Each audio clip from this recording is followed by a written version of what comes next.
Can I ask that the live stream is started, please? Confirm, Chair, the live stream has been started. So I want to welcome you to this meeting of the Health and Wellbeing Board being held on Monday the 15th of September 2025. For those present in the meeting room, if the fire alarm sounds, please leave the building by the nearest exit and make your way to the fire assembly point in the car park. The agenda papers and other relevant information for this meeting are available for public viewing on the Herefordshire Council website. The Council is streaming this meeting live on the Herefordshire Council YouTube channel and is making a recording. Others are permitted to film, photograph and record public meetings, providing that it does not disrupt the business of the meeting. There are no members of the public present, so I won't worry about that side of the instructions. For participants in the room, please raise your hand to indicate that you wish to contribute. When invited to speak, press the button on the right of the microphone unit and speak directly towards the microphone. Please remember to turn your microphone off once you've finished speaking. Please ensure that mobile phones, laptops and other devices are turned to silent. For participants in attendance remotely, can I request that you use the raise hand feature within the system if you wish to contribute and to introduce yourself when called upon. Thank you.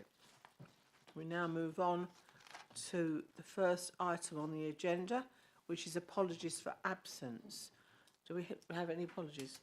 Yes, Chair, we have apologies from Sue Harris of Herefordshire and Worcestershire Health and Care NHS Trust, Simon Trickett of Herefordshire and Worcestershire Integrated Care Board, Tina Russell, Corporate Director, Children and Young People, Herefordshire Council, and just note that Ross Cook's recently left the position of Corporate Director, Economy and Environment. Are we aware of any substitutes? Yes, indeed, Chair. We've got Gemma Dandos kindly online substituting for the Corporate Director of Economy and Environment, and Liz Farrs present on behalf of the Corporate Director for Children and Young People. Thank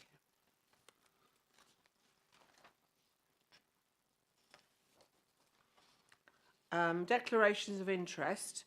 To receive any declarations of interest from members of the board in respect of the items on the agenda. Do any board members wish to declare any interests in any agenda item? No, thank you. Item 4 is the minutes. So to receive and approve the minutes of the meeting held on the 9th of June 2025. The minute document of the meeting held on the 9th of June is included in the main agenda pack, pages 9 to 14. No matters of accuracy have been notified to the monitoring officer. Are board members content that I sign the minutes as an accurate record? Yes? Okay. Please note that the Constitution, that's fine, is it? Leave that bit. Okay. Item 5 is questions from members of the public, and there are no questions been received from members of the public. Item 6 is questions from councillors, and no questions have been received from councillors. Item 7 is board membership and arrangements for the appointment of the vice-chairperson. They are on pages 17 to 22. For the Health and Wellbeing Board to confirm the number of seats on the board allocated to NHS Hereford and Worcestershire Integrated Care Board, and to confirm arrangements for the appointment of the Vice-Chairperson for recommendation to full council. And Ben will explain the situation. Yes, thank you, Chair. Following the last meeting, Mr Trickett kindly identified an ambiguity with the Council's constitution in that it states that membership of the board includes a nominated representatives of the Integrated Care Board. This appears to have been a drafting error when the terms of reference report was received by the board in September 2023. Historically, the Integrated Care Board and its predecessor, the Clinical Commissioning Group, had the opportunity to nominate 2 representatives. And I don't believe there's any discussion about any change to that. So essentially, the first recommendation is to recommend that the restoration of the paragraph that 2 nominated representatives from the Integrated Care Board will be members of the board. So that's the first part. And then the second part is to do with the vice-chairperson arrangement. So in 2023, the board sought to formalise an arrangement whereby the chairperson of the One Herefordshire Partnership serves as the vice-chairperson of this Health and Wellbeing Board. That constitution is still pending to the constitution, but a slight further adjustments suggested just to clarify that the dual-hatted function of the vice chairers in terms of the One Herefordshire Partnership and also their substantive organisation, so that there's just one seat effectively. So again, the recommended wording for that is that the vice chairperson of the board should be the chairperson of One Herefordshire Partnership. Should this person be from an organisation that has the right to nominate to the board, then that person should also represent their respective organisation. So that's and subject to those confirmation of those changes, i.e. that it is 2 members from the ICB and the One Herefordshire Partnership chair is the vice chair, that those changes be recommended to full council as you mentioned. Okay. Can I have a proposer and a seconder for the motion? Proposed, Christine. Seconded, Hilary. All those in favour? Any against? Any abstentions? No, that's okay. I've clarified that situation. Item 8 is the Fit for the Future 10-year health plan, and it is to brief the Health and Wellbeing Board members on the key features on the government's new 10-year plan for health. The presenters of this will be David Caffrey. Thank you. Okay, good afternoon everyone. So you will have seen the report, hopefully. I've produced a summary of it. This is a plan that the government published on the 3rd of July. It's a new 10-year plan for health. And I emphasise it's not just a plan for the NHS, it is a plan for health. There's quite a lot of it in it for local government in particular. A lot of stuff around public health and public health functions, social care, and broader functions as well. I'm not intending to go through the detail of the plan in this meeting because if anybody's read it, it's 168 pages. It's quite a meaty document. It is a good read though. I will say that. It's got some good stuff in it, and I think if you spend time reading the executive summary, you'll see some of the key points that come out. But I will use the report that I've produced just to summarise some of the key features that I wanted to draw out for the board members' attention. So, in summary, in the report that I've produced, paragraph 3 identifies some of the kind of ambitions that are set out in this new 10-year plan, many of which I would say are at the front and centre of the responsibilities for the Health and Wellbeing Board. So, for example, talks about raising the healthiest generation of children ever, talks about ending the obesity epidemic and creating a smoke-free culture, all, as I'm sure you'll agree, being really key functions of a Health and Wellbeing Board. The plan really is framed around 3 main shifts in how care is organised. Talking about the shift from hospital to community, the shift from analogue to digital, and the shift from sickness to prevention. And the rest of the document then, kind of chapters 5 to 9, then talk about how those shifts will be kind of driven through the new NHS operating model, how quality of care will be driven and delivered, changes to workforce and the plan for workforce, and then a series on, or a section on transformation, and particularly what talks about 5 kind of game changers, which are transform use of data, artificial intelligence, genomics, wearables, like the one I've got on my own wrist, and robotics. And then finally, there's a chapter on finance and how that's all going to come together. So as I say, I won't go through all of the detail of it because the kind of key features are drawn out in the report. But what I wanted to do was just emphasise what we're doing about it locally next to take this forward. So at the moment, we're in what we call the kind of annual planning cycle in the NHS, where we will be going through a process of producing documents that will describe how we're intending to take forward some of these ambitions in the coming 12 months and beyond. That cycle starts now. It will carry on through the next few months and we'll kind of come to a conclusion later on in this calendar year with documents produced later in the year. There are a few key things that are worth pulling out. One of those is that The Integrated Care Board will be required to produce a new 5-year commissioning plan. NHS providers and NHS trusts will be required to produce 5-year, what they call integrated delivery plans. And the local authority, working with its partners, will be required to produce what's called a neighbourhood health plan. And it's quite interesting, the wording in the 10-year plan. The government has emphasised that neighbourhood health plans will be developed by local authorities working in conjunction with partners, rather than by the NHS working in conjunction with others. So a really important role for the local authority in leading that piece of work in particular. And it also talks about a very clear role for the health and wellbeing boards in kind of owning the development of those plans, signing those off. So over the coming months, I think we'll need to spend some more time as a health and wellbeing board thinking about how we own the development and delivery of that neighbourhood health plan, which the ICB will then need to go away and turn into a commissioning plan for neighbourhood health services. So those were the key features I wanted to just draw out for the board's attention. More than happy to take any questions or clarify any points to the best of my ability. Anybody questions that they would like to ask David on this particular item? Steve? Does the 5-year strategic commissioning plan replace the joint forward plan, or is it another plan on top of a plan? So I've said this before. I've been a director of strategy for the last 5 years in this system, and I think I'm probably on my third 5-year plan in that 5 years. So it's the joint forward plan is a document that we've produced this year and will refine for next year. At this point in time, I'm not 100% sure if it will disappear off the agenda entirely, because it was very much, the joint forward plan was very much a joint arrangement between the ICB and NHS trusts to describe how it would implement the government's longer term plans.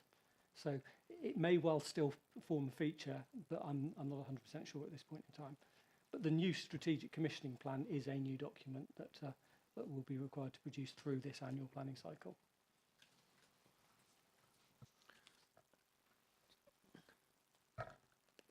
Okay. Thanks. Right. Not a question, just to add a little more to it. I've been doing a bit of a retrospective recently and looking back at old documents, and I found the NHS 5-year forward view from 2014, and the 3 shifts that are in the health plan were in that document 11 years ago. And so they are the right things to do, and we've been saying they're the right things to do for a really long time. This is our chat. I mean, Lord Darcy's review of the NHS when the new government came in, he was very clear about the need to really change, because his view of the future for the NHS was not rosy if we really didn't reform and deliver some of the things that that obviously we did have COVID in the middle. So I mean, it's been a tricky period, but nevertheless, those 3 things were the 3 things that were in there 11 years ago. So I would just endorse it. I think it's a really ambitious plan, and it's for the people in this room to get behind it and make sure that we deliver it over the next few years.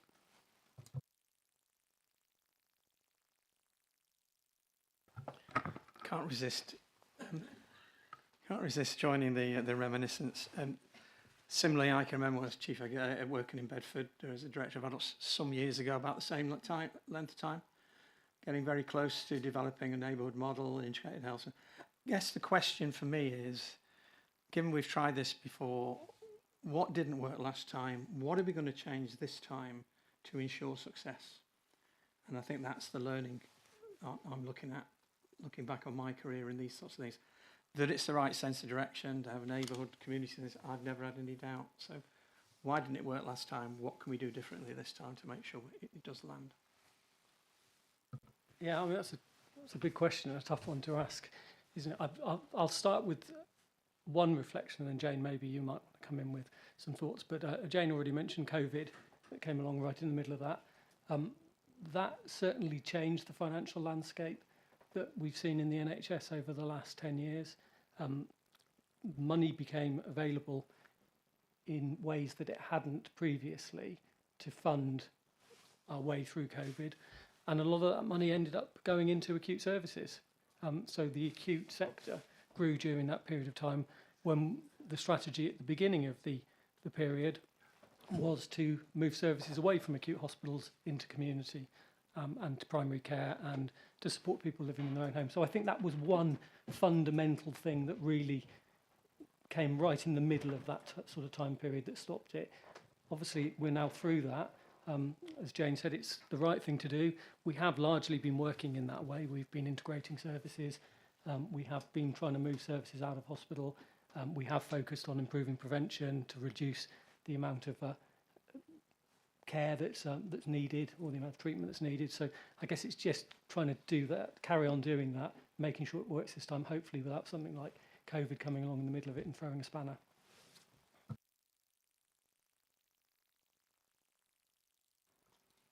I mean, I absolutely support what's in this document, and I don't think anybody would not.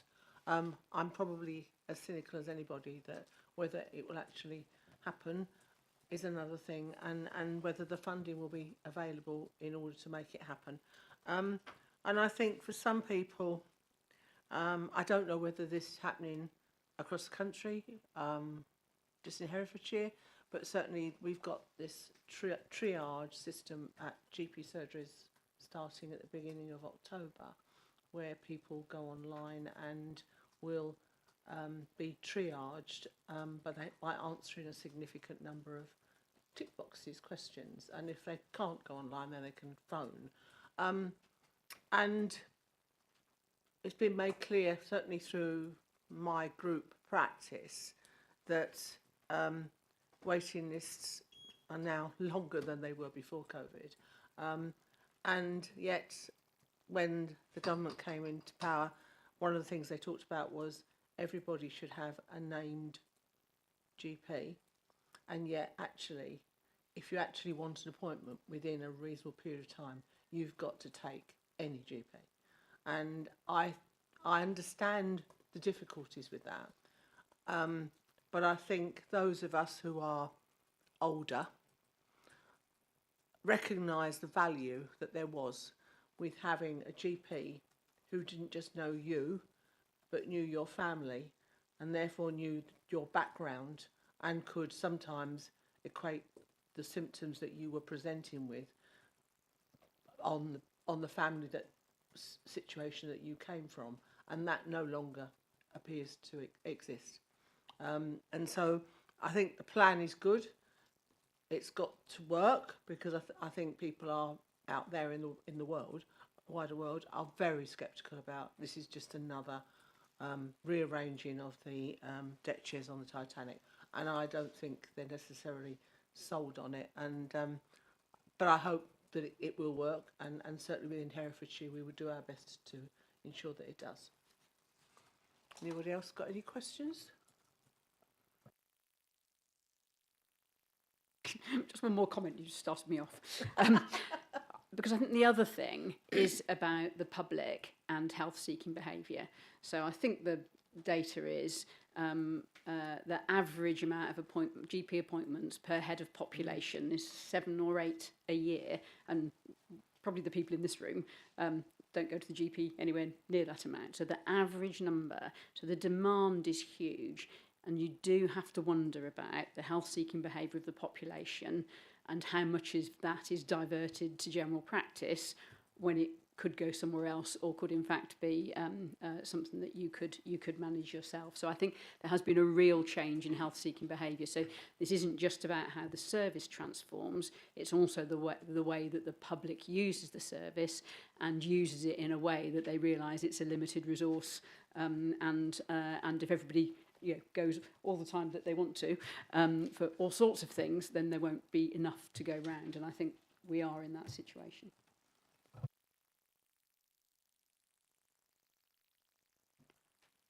So just taking us on a slightly different path and thinking, if we've got to have these neighbourhood health plans, and that is an opportunity for us, and actually as a health and wellbeing board, actually we're in a really strong position to drive forward those neighbourhood health plans, we need to do some thinking as a board about how that reads across to our health and wellbeing strategy and our priorities and those wider determinants, so that not only are we focusing on those who are using our health services, but we're also doing the work around how do we prevent the need for health services in the first place as well. And I think that's really important for us to consider.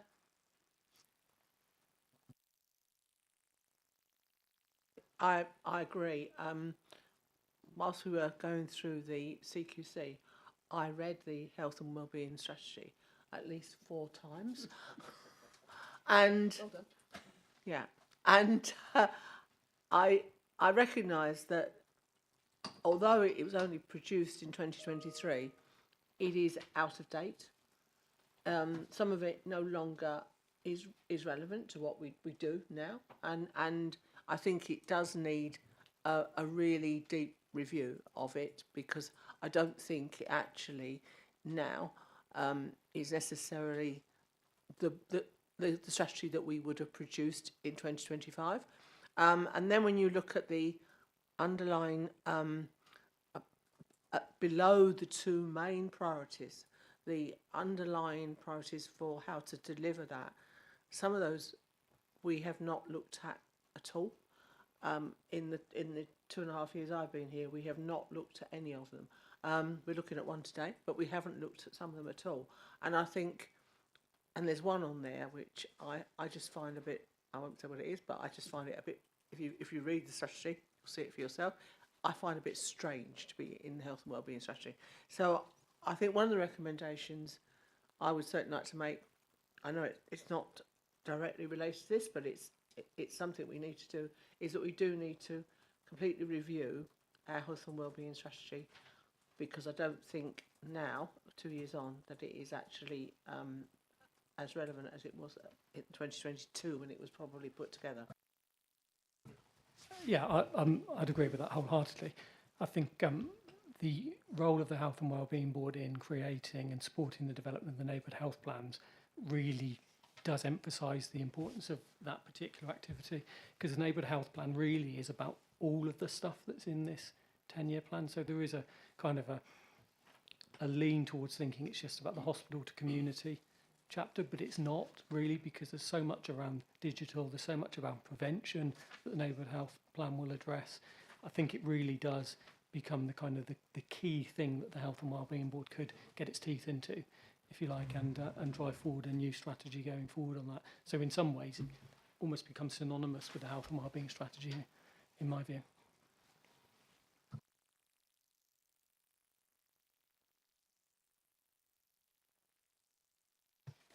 Thank you, Chairs. Apologies for being slightly late. David, could I ask on paragraph 3, all of the suggestions that have been put forward, could you just explain to me a little bit more about what putting a neighbourhood health centre in every community would look like, and what it would be? And but the reason I ask, full disclosure, is because there's been consternation in the council about the minor injury units and the fact that they haven't been closed, they've just been put on ice. And whilst the cabinet, especially, but also all 53 members are concerned about the lack of minor injury units, the discussion with Simon Trickett was, well, let's investigate, reviewing the whole of healthcare provision in localities, and so I'm just curious to know what that would, in your mind, what that would look like. Yeah, I mean, it's a really good question, and I think there is a danger, without being critical of the people who authored this document, of them not really picturing places like Herefordshire in their minds when they wrote some of these kind of big ambitions. So you can see a neighbourhood health centre in every community in Birmingham or in very urban areas and city-based areas. If people thought about Herefordshire and 200,000 people spread over the geographical distance that we have in this county, I think they would realise that putting a neighbourhood health centre in every community is not physically possible, it's not affordable, and it's not, it wouldn't be workable or staffable. So I think we've got some really deep thinking to do as a health and wellbeing board about what that would look like for us in a rural economy. I think we would want to use the best of the assets we've got available to us at the moment: community centres, GP practices, the community hospital facilities, the acute hospital facilities, you know, Nelson House, all of those places that we provide services from, and think about how could we do more with those to make them a one-stop shop for delivering improved health and wellbeing for the population. What that would physically look like, I don't know. I think it's for us to work through as a board. Thank you, David. It seems that you've read my mind, because I was thinking we already have community health facilities in places like the market towns, and you know, take Bromyard for example. Just I know it well because I live there. You've got GP surgery, then you've got the hospital, community hospital, that is about, I don't know, 2 minutes up the hill, and to make best use of that, to create what I would foresee as being a neighbourhood health centre is, the buildings are there, the professionals are there, it's just a matter of reorganising things so it's a lot more cohesive in its approach to primary health care and care in the community. So I think we're not starting from scratch on this, and I would love the Health and Wellbeing Board to really put its mind towards focusing on how we could join up what's already there to have a newer model that focuses on prevention and then addressing minor health issues so that they don't escalate. And I'm sure it's not beyond the wit of all of us to think of a new model that would really fit in with that, but utilising what's already there. Yeah, you're absolutely right. I mean, neighbourhood health is not about buildings. As you say, we've already got lots of buildings and we do lots of good things in them. You know, can we reorganise and do things better? Of course we can. That's the whole point of neighbourhood health and the journey that we're continuing, because we're not starting from scratch. It's about actually how teams work together, and really importantly how our clinicians, the voluntary sector, work with people in their communities. So that's what it's about. So I think you're absolutely right. It's not about that. It's not about buildings. However, whilst I'm talking about buildings, the Community Diagnostic Centre opens in 2 weeks today, has its first patients through, and that does give us a real opportunity for more people to go and get their diagnostic, rather than come to the acute hospital, rather than come to ED, they can go and get a diagnostic from their GP much more rapidly. So I think that does change and gives us lots more opportunities to, you say, deal with some of those minor things that are earlier on.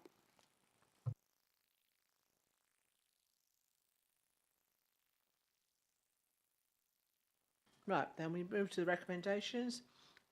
Is to the Health and Wellbeing Board is asked to note the contents of this report and the requirements to review and improve development of health and wellbeing plans later in the calendar year, and we want an added recommendation with regards to reviewing. Yes, you mentioned about commencing work to review the strategy. I wonder whether an indicative plan for its development could that come back to the next meeting in December? Is that possible? Thank you. Yeah, that's fine.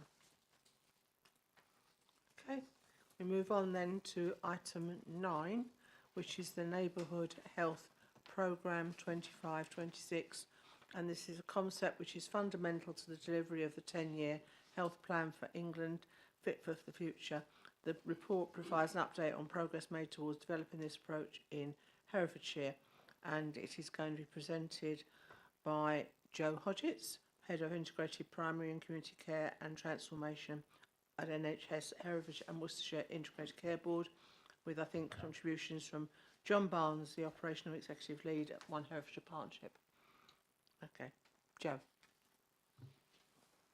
Thank you very much. And for those of you that haven't met before, good afternoon. As introduced, I work for the ICB, but also have a role within Herefordshire Place, specifically around neighbourhood health, supporting the delivery of that. So I think thanks to David and Jane, first of all, for introducing my part of the discussion really well for me there. So as discussed, neighbourhood health is an integral part of the 10-year plan, and it's the second chapter, and it is absolutely throughout the whole of the 10-year plan. So what I want to draw your attention to today is where we are from a Herefordshire perspective in terms of delivery against that plan to date. So in early sort of January this year, the Neighbourhood Health guidelines were published, which were very NHS focused at the beginning.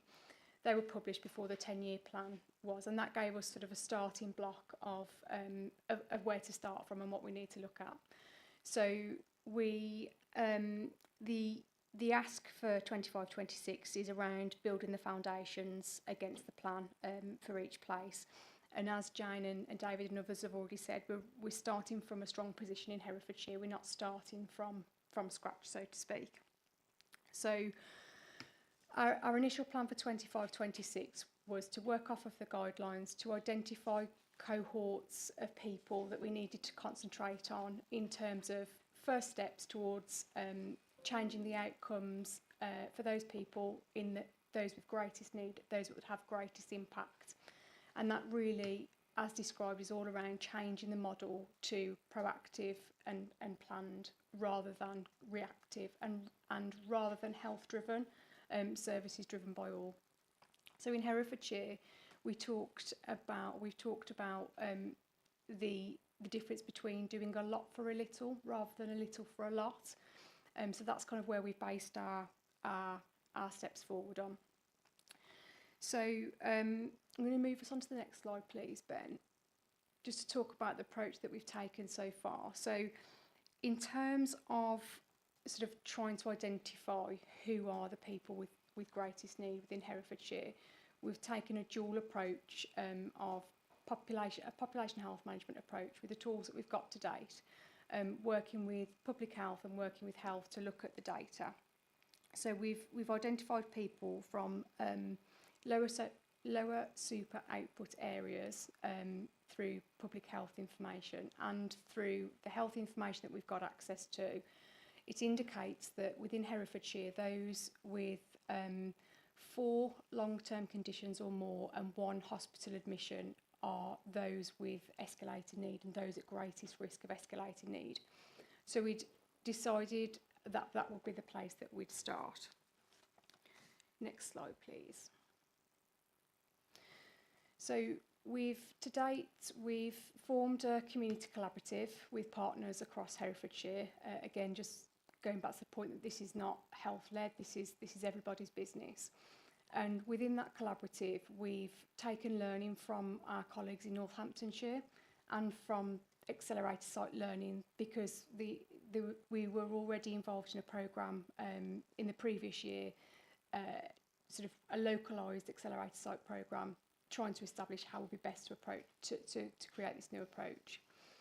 So we've had 4 cross-sector engagement events so far, and from that we've identified the initial cohorts, target cohorts, and that's been through both data validation exercises and what do we already know, you know, what's a health watch, what do our VCSE already know about our communities, and how does that impact the strategies, etc., that we've already got. And as we've discussed in the previous agenda item, some of this isn't about starting from scratch and isn't a new concept. It's about how do we organise our system to better meet the needs of the people who need it most.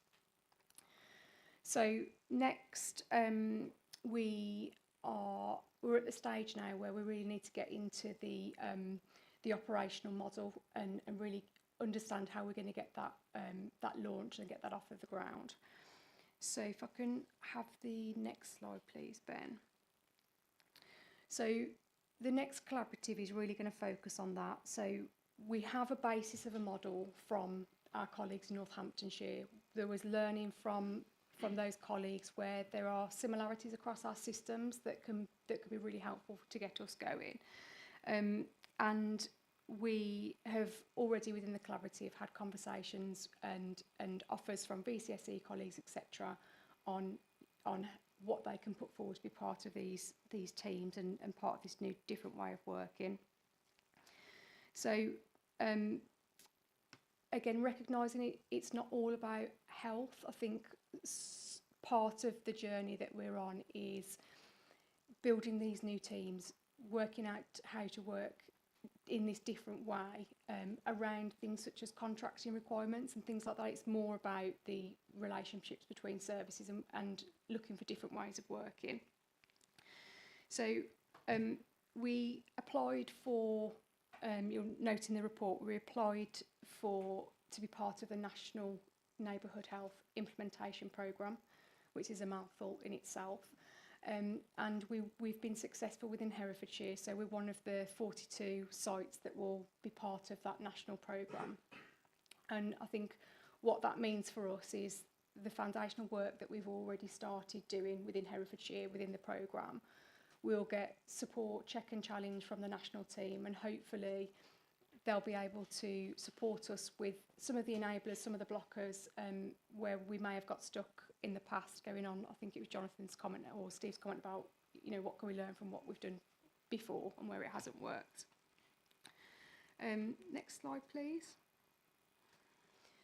So again, I think sometimes we can get stuck in seeking the perfect to start, and we can get ourselves so muddled in, you know, the accuracy of data, and we get stuck from just making a start and searching for the good.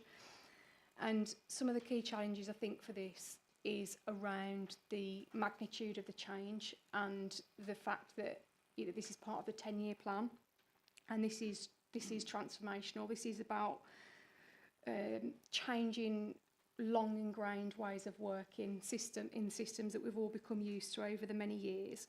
So there's a cultural shift. There's challenges around there's operational challenges around how we're going to do this with the systems that we've got and the things like that. But there's also I think the biggest shift will be culturally, and particularly in a time when we're coming up against the winter pressures, making sure that we continue with the pace and with the importance that this deserves. So next slide, please. So success, I think, will look different for different people. There's obviously ensuring that patients have the right care in the right place. I think a comment earlier about the family doctor and, you know, that continuity of care. This is about ensuring that the people who need it most get that continuity of care, and the people that need it most and are most at risk of escalation get that proactive and preventative care rather than that reactive care. So it is going to mean a fundamental shift in how services are arranged around different cohorts of people. So there are outcomes for us as a system in terms of better use of services. You know, we all know the challenges that we've got within ED, etc. And what we want to make sure is that people aren't attending if it's not the best place for them and the right course of care. We want to be able to provide that locally for them as close to home as possible. There's also our staff, you know, our staff across the system, across health and care. Their experience for them, as we've seen since COVID, really has become increasingly difficult, and this different way of working will hopefully make the jobs more enjoyable again for staff and more fulfilling. I think, unless that's the last slide, if there's any questions.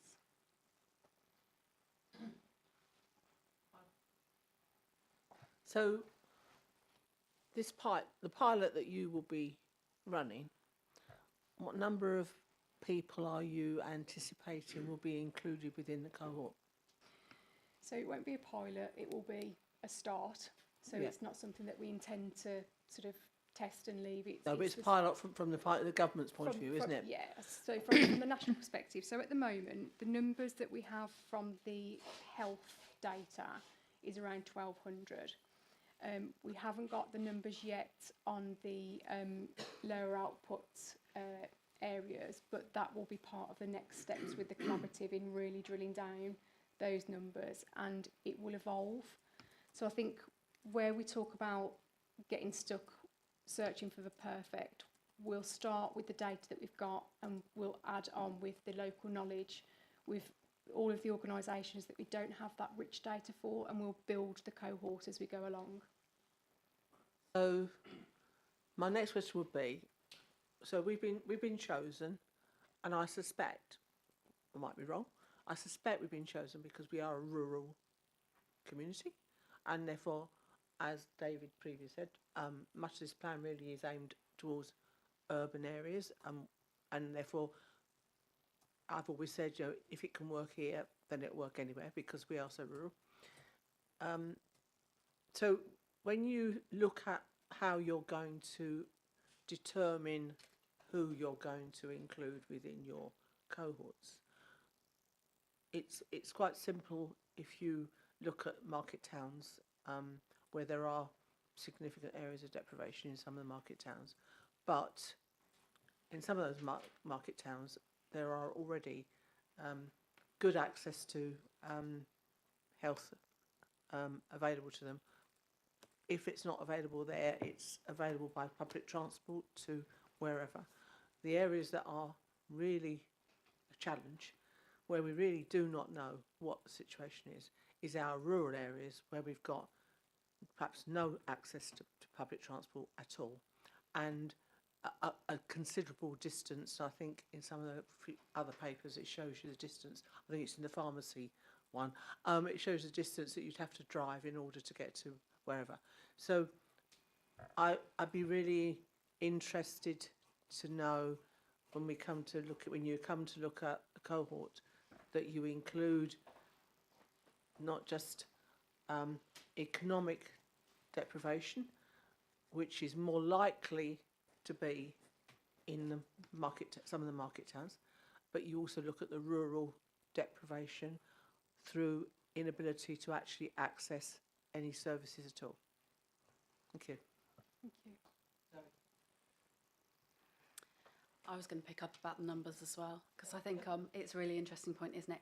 It feels really exciting to be part of this and one of the 42 areas. I think that's great. I think it's credit to us as an area in that we've got all of the foundations, all of the right things in place to be able to move on this at pace. I guess it's the bit around where we're talking about just over 1,000 people. I understand fully that that is our starting point. But as a Health and Wellbeing Board, our remit around thinking about the whole population and good health and wellbeing for all, there's a real task there that we don't lose sight of how we prevent people from being part of that right at the centre, that 1,000 and whatever it was cohort that have had 1 hospital admission and 3 long-term conditions. How do we go slightly further upstream? And I think for us, there's a real task there as a board to be thinking about that, tying into our neighbourhood health plans as well, about what do we put in place at neighbourhood level that's accessible, that stops people becoming part of that cohort at the centre. Mm-hmm. Yeah, I mean, that's a really good point. It kind of partly answered what I was going to come in on when we're talking about the selection of individuals and how you identify those. I mean, I'll start by just referencing a piece of work that I was involved in, probably going back 12 years or so now, where we did a very, very detailed analysis of population health need across the county of Worcestershire, because I was only in Worcestershire at the time. And in that exercise, we identified that 1% of the population accounted for 20% of the healthcare resource in the county, 2%, 37% of the resource, and 5% was something like 80. You know, there's a real kind of concentration of resource in a small number of the community. So there's 2 elements to this that we need to get right. The first part being to make sure we identify it's the individuals who have those needs and don't use, pick a geographical area. So somebody might live in a very isolated rural area, a farm or something like that. They would be identified through that individualised data. In other parts of the analysis, it would be super output area, which is a couple of thousand people in a lower super output area generally in most areas, where we'd identify cohorts of people in that, and that will have a slightly different element to it. But Zoe's point is critical, that this whole plan has got to be multi-tiered. It's got to be about supporting the whole population to achieve good health and well-being, but then to funnel in and provide very, very intensive support to the people who really can't look after their own health in that way.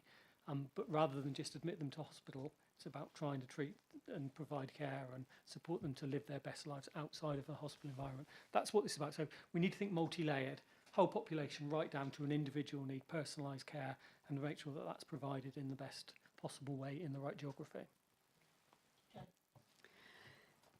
Thank you. So, first of all, we didn't get the bid because we were rural. We got it because we wrote a really good bid, and which is part of, and it's part of building on the work we've been doing over a number of years. But particularly thanks for Joe for pulling all that together for us all. Everything's important. But the problem is, once you've made everything important, nothing's important. And if we've got a priority, our priority is the frail elderly being admitted to acute beds. In the last 2 years, we've had a 20% increase in number of acute admissions for people over the age of 65. So when you go to the hospital today, we've got in excess of 30 people what we call boarding, so extra people on wards who haven't got a proper bed space. So we're in the middle of September, we're not in the middle of January. So that is a really, really significant problem, and this work is our opportunity to really turn that around. So whilst everything's important and it's multi-layered, our initial work really does have to be on trying to manage a different location of care for significant numbers of people. We've done quite a lot of analysis over the last year or two, and we did some audit on end of life. And it wasn't last November, it was the November before, but it would be the same today. We took a snapshot of everybody who was in an acute hospital bed. And what we found is if you were on a frailty ward, 12 months later, 60% of those people had died. If you're on an acute medical ward, 12 months later, 50% of those people had died. And that's because they were nearing the end of their life. And then we looked at the last 90 days of life for people who died, and they had on average 3 admissions. So there's a cohort of patients who were moving in and out of hospital that we could be providing their care in a really different way. So I'm going to come back to resources, and I'm going to come back to minor injuries units, because in a resource-restricted service, which we all understand and we know the realities of that, where do we put our resources? And for me, we absolutely have to put it into care at home for those people, because the fact that we're boarding, the fact we've got congested ED is hurting all of our communities, because we're not being able to get access to emergency care quickly enough. So this is really a big picture, and I think it's absolutely right the Health and Wellbeing Board takes a really wide view of this, which includes all of those things like minor injuries units as well. But if we don't focus on providing much better care closer to home for that frail and elderly population, we're not going to improve the care for the whole population.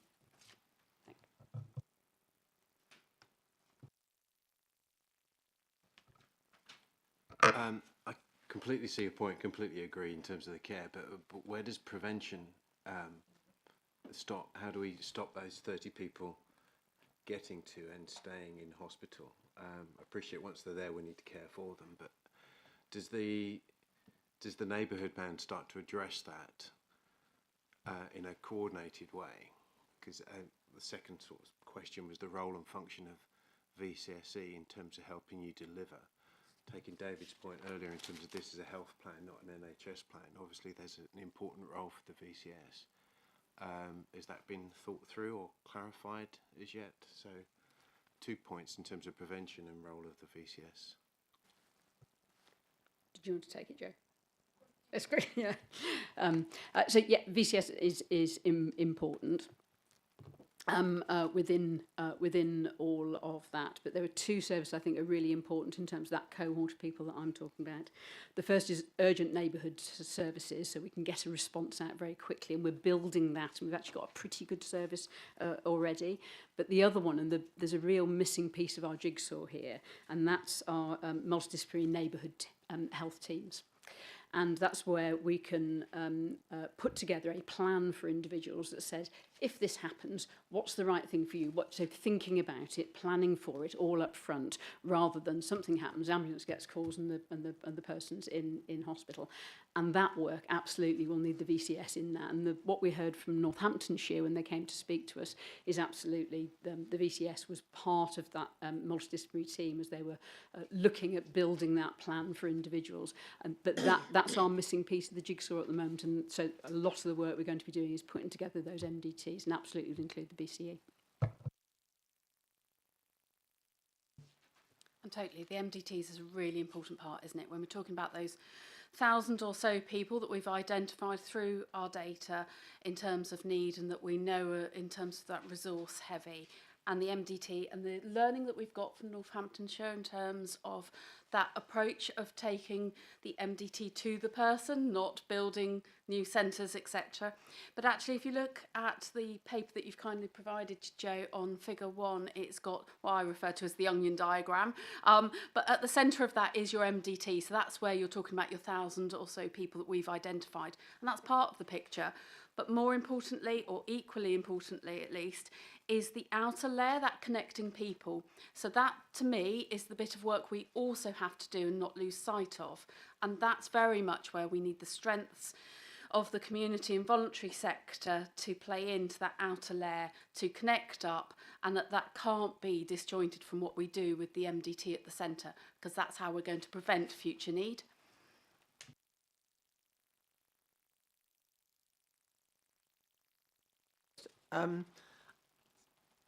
Because I see this as a twofold really. It's one of the things we want to do is, and I agree with Jane, that there is an issue about people who have already become very frail with complex needs, who are getting towards the end of their life and are returning to hospital on a regular basis and putting huge pressure on the Wye Valley Trust. I absolutely accept that. But at the other part of me is thinking, one of the reasons what we should be doing is actually stopping people getting to that stage. I mean, people will get elderly. You can't stop that.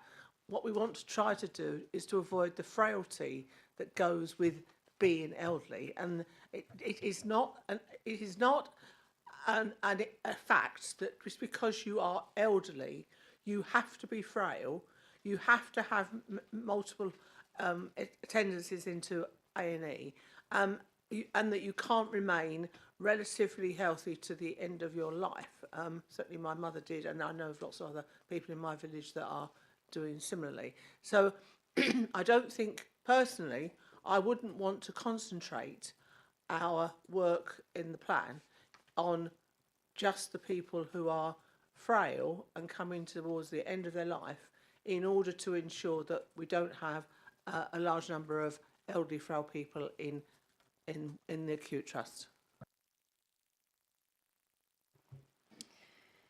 Absolutely, and I think what we've found to date so far by using the data and using the local knowledge is that initial cohort of people that we've chosen to sort of focus on, they are the people that have multiple long-term conditions, 4 or more, and 1 admission, and we're seeing from evidence that that's the tipping point, that then people start to deteriorate and start bouncing in and out. So I think we're talking about 2 slightly different cohorts, and there's resource needed for both. But in terms of year 1 of the Neighbourhood Health delivery plan and the focus cohort, it is that cohort that we want to catch before they tip over. So the people that can still have high impact interventions, the people that can learn about their long-term conditions. You know, I'm sure many of us have got personal stories of relatives or family members ourselves whereby we see different people for different conditions, and there's the one person that has all of those conditions, and if we can wrap that around those people, and actually from what we've learned from Northampton is, whilst there is need for health services to be involved with these people, the majority of the stuff that's tipping them into health is stuff that our colleagues in VCSE can help with. And so it's about learning as we go, really. We think we've got a good starting point. I think being part of the national programme gives us the opportunity to learn as we go, continue to learn from others, and have that support to to change and develop, and you know, under the guidance of the Health and Wellbeing Board as well, will evolve over the next year. Yeah, I think just going back to the point I talked about earlier about being multi-layered, and I think the critical thing for me is making the Health and Wellbeing Board's role in this really clear, because as a board our responsibility is to promote the health and wellbeing of the whole population of Herefordshire. This particular piece of work is a very specific cohort. We don't want to lose focus on this piece of work, as Jane said, because actually it can kind of explode and consume far more resource, time and effort than it should if it's really dealt with as effectively as possible. And that's why I think over the coming months we need to think through what the Health and Wellbeing Board's role is in developing the neighbourhood health plan as part of the 10-year plan. Because this, what we're talking about here, is one aspect of a broader neighbourhood health plan. A broader neighbourhood health plan is much, much wider than just 1,000 people with very specific need who we're trying to work with. And I think that's where the Health and Wellbeing Board's got a really important role that we need to work out over the coming weeks and months, so we get it bang on and get the best possible outcome for the whole population, as well as for this specific cohort that we need to work on through this particular start that Joe's talked about. John, did you want to add anything to this? Thank you. Just I suppose really just focus on that cohort, that 1,000 odd people. In reality, that number's probably 6,000 to 8,000 people that we could be managing proactively. So this is about empowering individuals with advanced care planning, with anticipatory medicine, with the right support, with a non-medical model to stay as well in their own home as long as they can. So I think there is something, we focus on the benefit to the acute hospital, but there's also a benefit to patients, to population, to their families, to their general practitioner, to community services, to social care. Because keeping people well keeps them independent as long as they can be. And it's a better experience for those individuals as well. It's not like we're keeping them out of hospital because they're consuming resource. We're keeping them out of hospital because it's not the right thing for them. Bringing them in and out of hospital. We did another bit of audit. Jane talked about on end of life. We also did one of care admissions. 41 patients, clinical input into a view of those admissions. I think 30 of those were avoidable admissions. But I mean, it went wrong at every stage for those 30. Ambulances were called, ambulances conveyed, ED doctors reviewed, ED doctors submitted and investigated. But all 30 were avoidable if we'd had a proper plan in place. So the first cohort, the take home for me would be the first cohort of this neighbourhood health is really about empowering people to stay at home as long as they can and as well as they can. And then we have to get to the next year's cohort and the years before that. We need to get to people with diagnosed disease, make sure they know how to care for themselves as long as they can, provide them the services they need that aren't around health. You need to demedicalise their care, stop providing a doctor-led solution to their conditions and provide a generic solution to their life, really. And that's about, I mean, the Northampton model, transport was a massive thing, about enabling people not just to go and seek healthcare, but also to go and break that circle of loneliness or boredom or inclusion. So I think there's an awful lot of learning from others. Getting onto this national programme expands that, but there is a lot for a little this year, but we need to, as others have said, get to doing that a little for a lot. We need to see the pre-diabetics and make sure they don't develop diabetes, empower people who are newly diagnosed with conditions to manage themselves and work with them throughout their life and the life of their disease to keep them as independent as possible. And that's what neighbourhood health is like. So sorry for being a bit of a passionate discourse, but I think there's a danger we miss this as yet another NHS this year's flavour of the month. Potentially more than that if we commit to this properly. And I would very much like Health and Wellbeing Board's full endorsement of this plan and our attempts to do this with gusto and with boldness. Thank you, John. Thank you. Any more questions? No? Well, I think that was a very good debate on this particular subject. And I look forward to, will this be an agenda item on a regular basis? No. I think it would be of real value to bring it back. We've got the wider sort of neighbourhood health plans to discuss, plus also the progress with this. So clearly of interest to Health and Wellbeing Board and should be perhaps a regular item in terms of the agenda. Right, so we go back then to the recommendations, which was that the covering report recommends that the Health and Wellbeing Board is asked to note the contents of this report for assurance. Please now have a proposer. David. Seconder, Jane. Thank all those in favour. Any against? Any abstentions? No, thank you. We move on to item 10, which is good work for everyone, a relationship between work and health. And it's one of the 6 supporting priorities, which I talked about earlier, on the Health and Wellbeing Board's strategy. And good work for everyone is one of these 6 priorities. This paper updates on progress made to date, including the new Herefordshire and Worcestershire integrated care system, health and work strategy, and work well. And this is going to be presented by David Collier.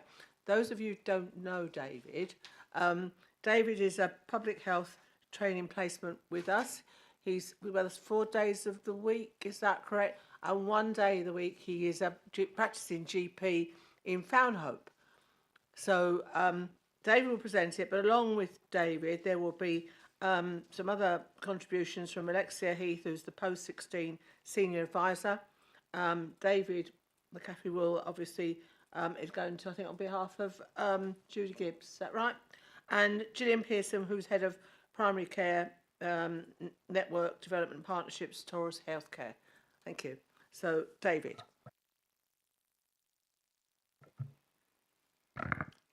Thank you, Kat. Thank you very much for the introduction. I'm David Collier. This is a quadruple act, but I'm just going to very briefly set the scene. So we know that work is a cornerstone of health, and it's, as Councillor Gandhi said, it's one of our 6 supporting priorities in the health and wellbeing strategy, this ensuring good work for everyone. This relationship between health and work, of course, is a two-way relationship. So we know that if you're unwell, if you've got the flu or something more long-term like depression, or you're with chronic pain waiting on a waiting list for a replacement hip, all those things can impact your ability to function and impact your ability to work. But in the other direction, we also know that work is really good for health.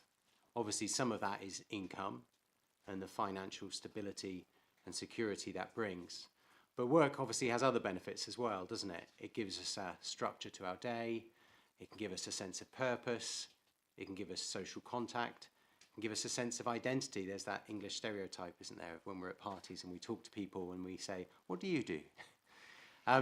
So we know that for the individual, work can contribute to health, but also stepping back from the individual to the level of the economy, there's a sort of virtuous circle here, isn't there, that the more people you have in work, the more income tax flows into the exchequer, the fewer benefits flow out. And as tax receipts go up, in theory, public services get better. So our healthcare services get better, the services to get people into work get better, and then more people get into work, and so you get that virtuous circle. So we know that health affects work and work affects health. We know as well that unemployment can be an unhealthy state. Not only do you not have the income and the financial security and stability, but all those other things we talked about you don't have. And it can be stressful, can't it? Chronically stressful. And people can have unhealthy coping strategies for that stress. So when it comes to the headline of employment rates, actually in Herefordshire, we don't do too badly. Our rates of employment are better than the West Midlands average, better than the English average. But beneath that headline, there are a number of challenges, and I've put 3 of them on the slide there. I suppose the first one, the lower average wages.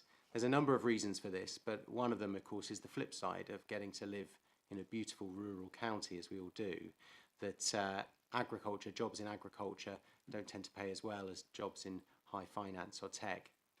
And then the ageing population. Of course, this is a problem that's faced up and down the country, but we know that in coastal and rural populations, this is particularly acute, and Herefordshire is no exception.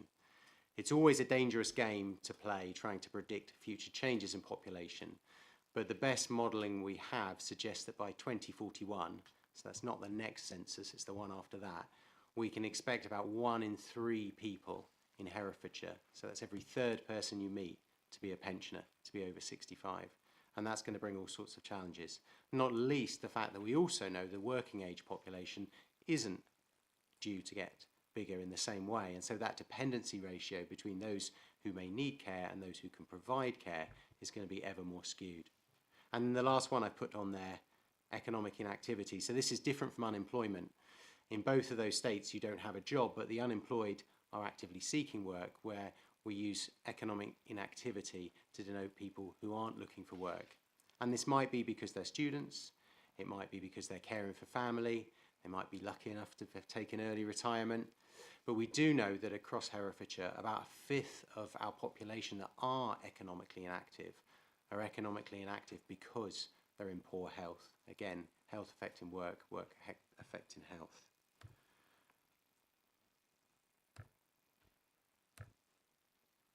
So, just very quickly, I said it's a quadruple act, so I'm going to hand you over in a second to Alex, who's going to talk to you about the national and regional context for this work, Get Britain Working and Get the Marches Working. And then the sort of meat in the sandwich is going to be David, who's going to be talking on behalf of Judy, who unfortunately can't be here today. And then last of all, hopefully to inspire you all, a couple of examples of successful programmes that are already up and running in Herefordshire that Gillian's going to talk about. The Work Well programme, which is helping people with health challenges to get into work and stay in work, and workplace health checks, helping those people in work to stay healthy. So it's quite enough of me. I'm going to hand over to Alex.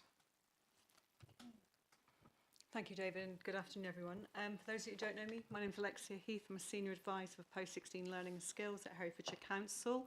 And I've been asked this afternoon to give you an update on something called Get Britain Working Plan, what that is and what that means for our local area. And you'll see from everything you've heard this afternoon and what David's just said, how the interdependencies of some of this work and the plans upon strategies as well. That's what you were saying earlier on. So the Get Britain Working Plan, for those that you don't know, is a key part of this government's mission to kickstart the economy and to drive an inclusive and thriving labour market. It's central to the long-term ambition to achieve an 80% employment rate. And if you heard just there, we're actually at 80%. We try to fluctuate between 80, 81% in Herefordshire.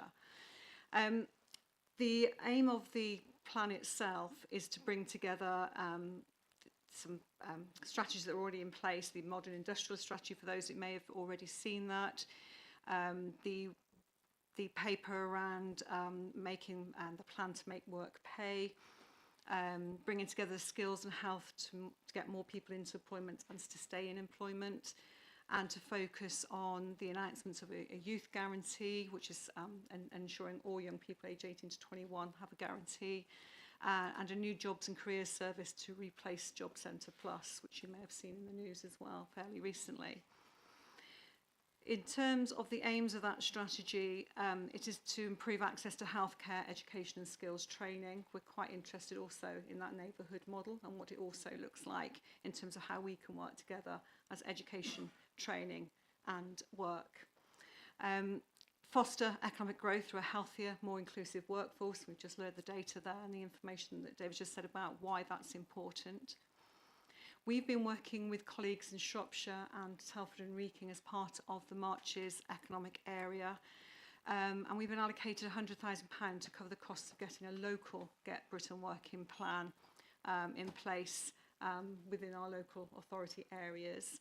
In a very short period of time, we're asked to do this from April, and the plan has to be in, draft plan had to be in at the end of June, and the final plan in the end of September. So it's a really, really short piece of work. And we've had to do that. I'm just going to see if this is going to move on, David, sorry. Thank you.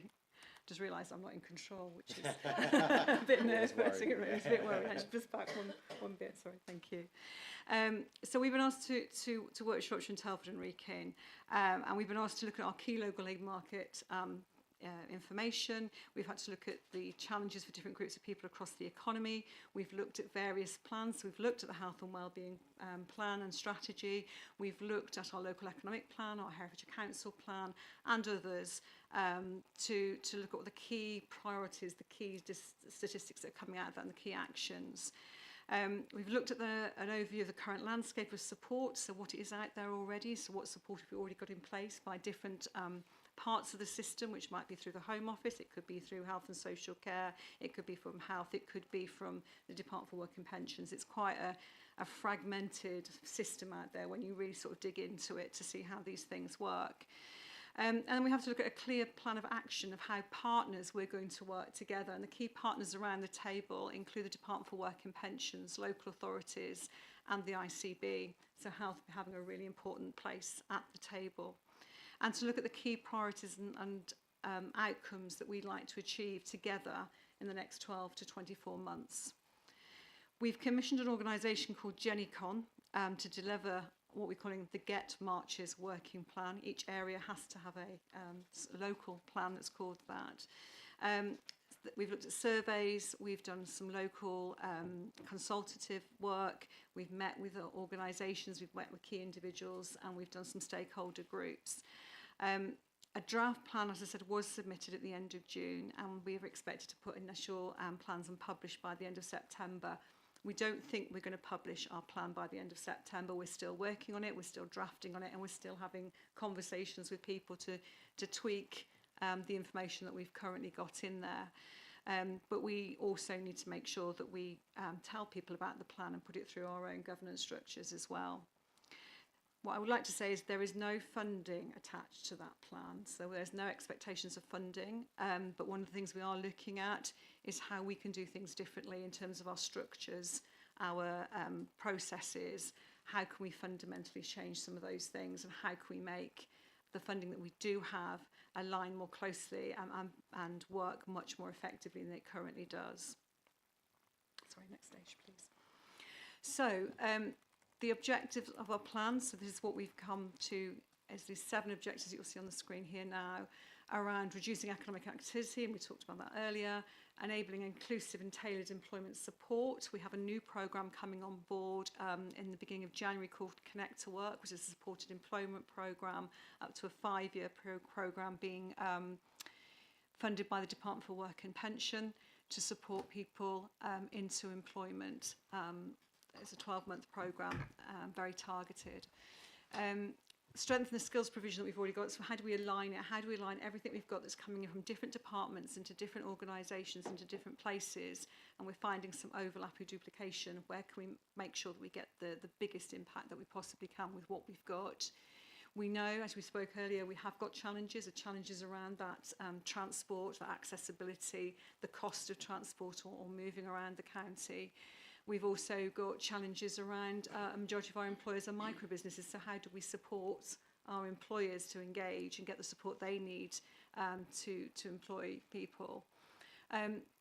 Promote employer engagement, inclusive recruitment, so we're working very closely with colleagues in Worcestershire and Shropshire and Telford and Wrekin as well to look at what an inclusive recruitment looks like, and we're looking at putting an event on in November with Worcestershire for employers to do just that. And then how do we integrate those health skills and employment systems? How do we do that on the ground here in Herefordshire to make it work for us? Sorry, next slide. I'm rattling through these because there's a lot more behind here, but we've only got a short time this afternoon. So as I said, those are some key statistics there. You've heard some of those there. There are higher dependency ratio between working and non-working age residents. We have a shrinking working age workforce, which brings with it its challenges for us. In terms of our population, and again, the population economic inactivity and the relatively high rates of retired people who are inactive. That's a choice, you know. And how does that look for us? At the end there, I've just put the summary of the priority groups that have been identified so far for our area. You'll see them there: young people who are disadvantaged, those not in education, employment and training, 16 to 24 years of age. Our care leavers and young people with special educational needs and disabilities, adults with disabilities, including those adults with a learning disability, people with a health condition, and you can see some of those mental health conditions, chronic illness, and people with caring responsibilities. So that information has been taken from all the data, from all the analysis of plans across the 3 geographic areas to say, okay, what are our priority groups that we want to see a step change in supporting in the next 12 to 24 months. So that is the kind of the overview of the Get Marches working plan. I'm going to get this right. I'm going to call it something different. But it just gives you an overview of what the government is saying, what we've been asked to do on the ground in terms of bringing this all together into one overarching document and strategy. And then when you listen to Dave, what he talks about finalising the health and work strategy, and you listen about some of the things that are going on in Work Well, you'll see how this kind of all ties together. Okay, that's where I come back in, the meat in the sandwich, as I've been described, and a substitute for Judy Gibbs as another description for me today, which I'll take that one actually.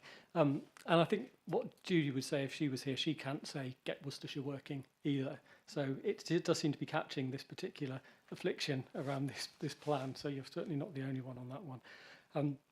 So just a kind of starting observation for me, I think I'd say that regardless of political makeup of any government, improving the economy is always high on the agenda for all of them. And it's no truer for this government than the last government and previous governments before that. So the previous government started the work that's led to what I'm talking about here today. So back in about May 2024, if I've got my years right, just before the general election, the previous government announced a pilot scheme called Work Well, where it asked for local ICBs, all 42 local ICBs, to bid to become Work Well pilots. And we bid for one, and we were one of 15 successful pilot areas to get the Work Well funding.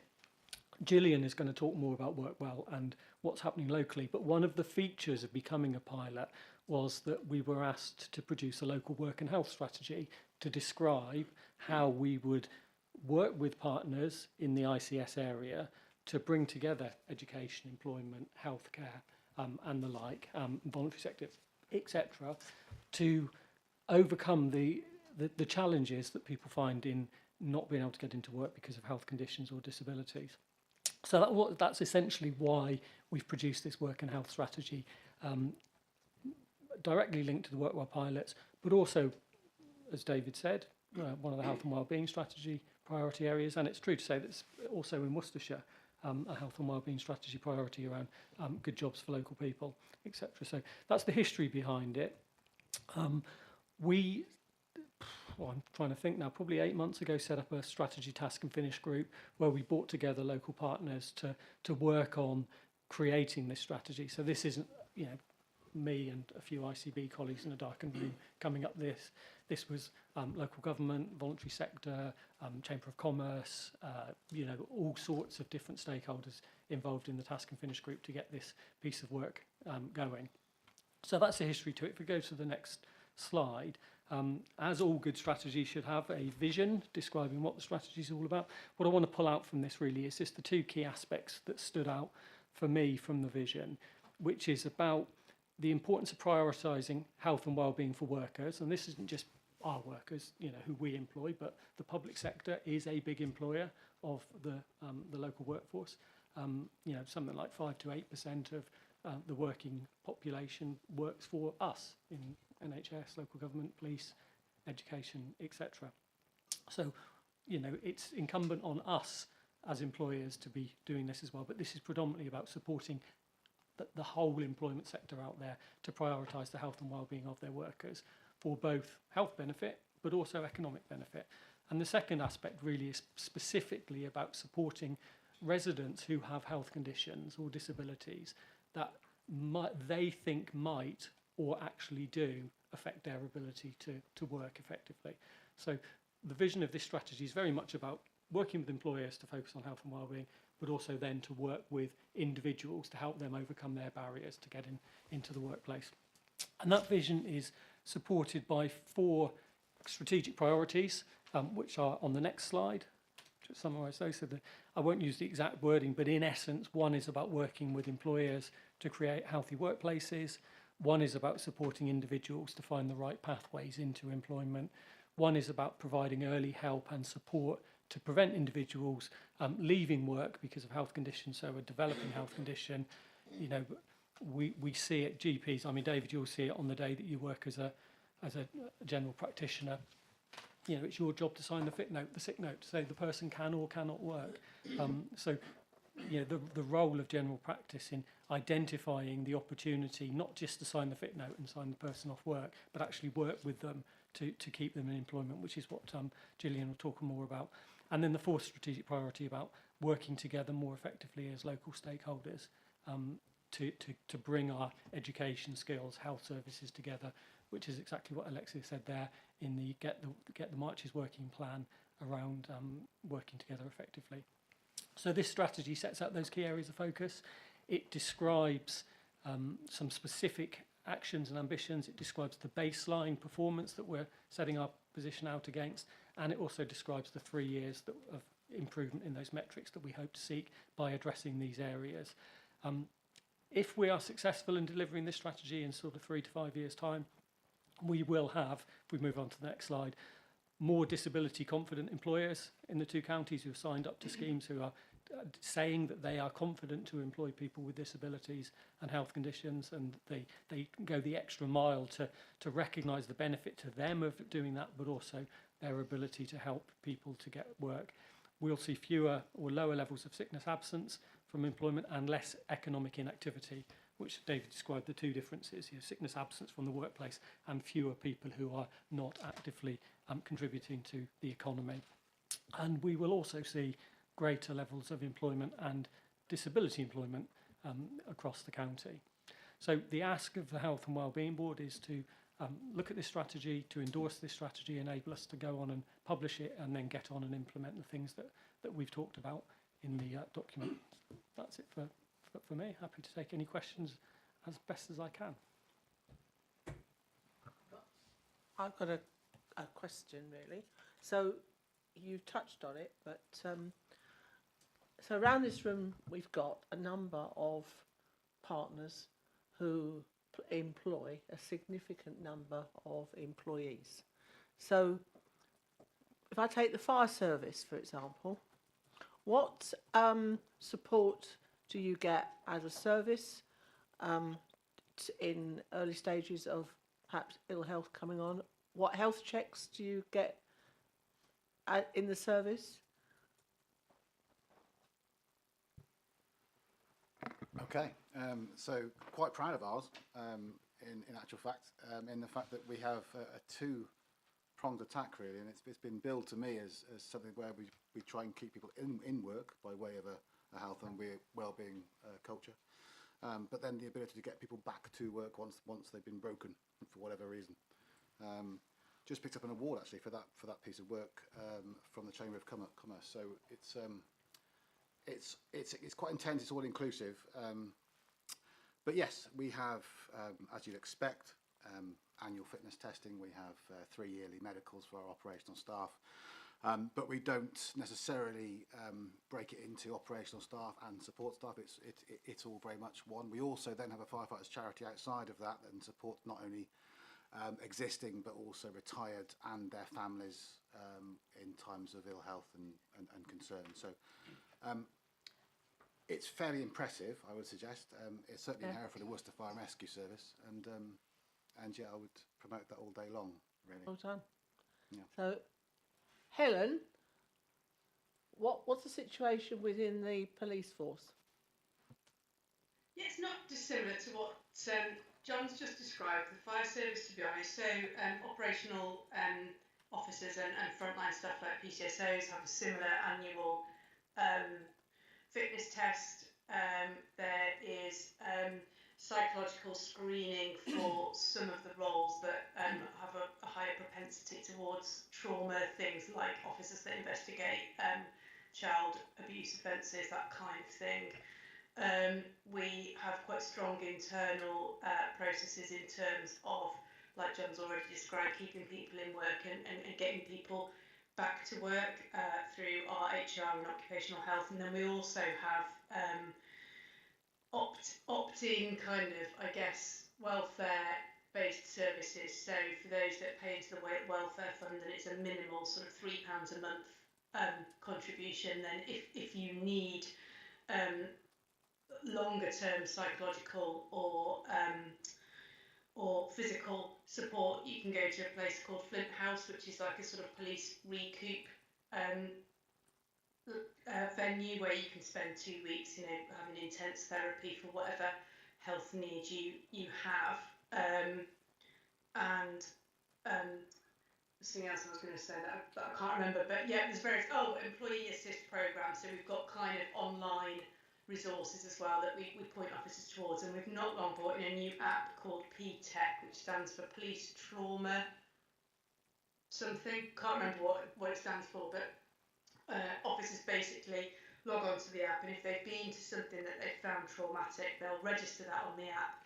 And if they register a certain number of traumatic incidents, and that flags with the supervisor, so the supervisor can then make sure that any particular welfare needs are addressed. And we also have a critical incident debrief process that runs where officers have been involved in a particularly traumatic incident to make sure that their welfare longer term is looked after. Because obviously we're very, and it'll be very similar in the fire service, very acutely aware of officers day in, day out see things that normal members of the public don't see, and the sort of impact, the cumulative impact of doing that over a 30-year career. Yeah, thank you. Wye Valley Trust? I thought you'd come to me next. I've got a question though for the other two before I start. Don't answer the question. No. I'm definitely coming to it. What are your sickness absence rates? What's your percentage? I can't tell you at the moment because we've just upgraded our system and all of the data reporting has gone down. So that's something that we are currently not cited on. What about the fire service? We work on shifts, so we're currently around 2 shifts per person per year. Generally, is around where we are. We're not hugely. That's really low, isn't it? Yeah. So ours, and we're not high in the NHS. We're about average. It's between 4.5 to 5%. So 1 shift in 20, in effect, for someone working a 5-day week. So our sickness absence levels are high, and so yeah, just interested. My understanding is I think the police are probably higher from other stats, but I was interested to know. Yeah, so lots of things. Obviously, standard occupational health things, vaccinations of staff. We have direct access to physio, so staff can refer themselves to physio, mental health support, that employee assistant programme that you were talking about for the police, and we also have, it sounds a bit like your traumatic issue, we have something called Schwartz Rounds, which supports people who've been through particularly difficult circumstances at work and enables them to then talk that through, and then access to psychology through that as well. So that's quite a broad range of things. ICB? ICB staff generally don't come across the traumatic experiences that are seen in the fire service and police and frontline practitioners in the NHS, but we have an employee assistance programme, we have occupational health, and those kind of services that I would imagine that you also have in the council at that level.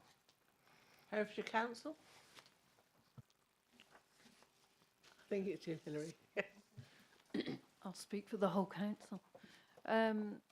So the usual things that others have said, we have access to occupational health, we have a whole range of wellbeing resources on the intranet, we have mental health first aiders, and there will be specific psychological support as required where people have faced traumatic incidents as part of their work. In terms of our number of sickness days within my directorate, this year it's 11 days per FTE, which actually isn't, given the scale of, yeah. We don't do health checks. We don't do health checks. Right, okay. Any other group? No, probably not. Voluntary sector. Oh, yeah, Jonathan. Yeah, thank you, Chair.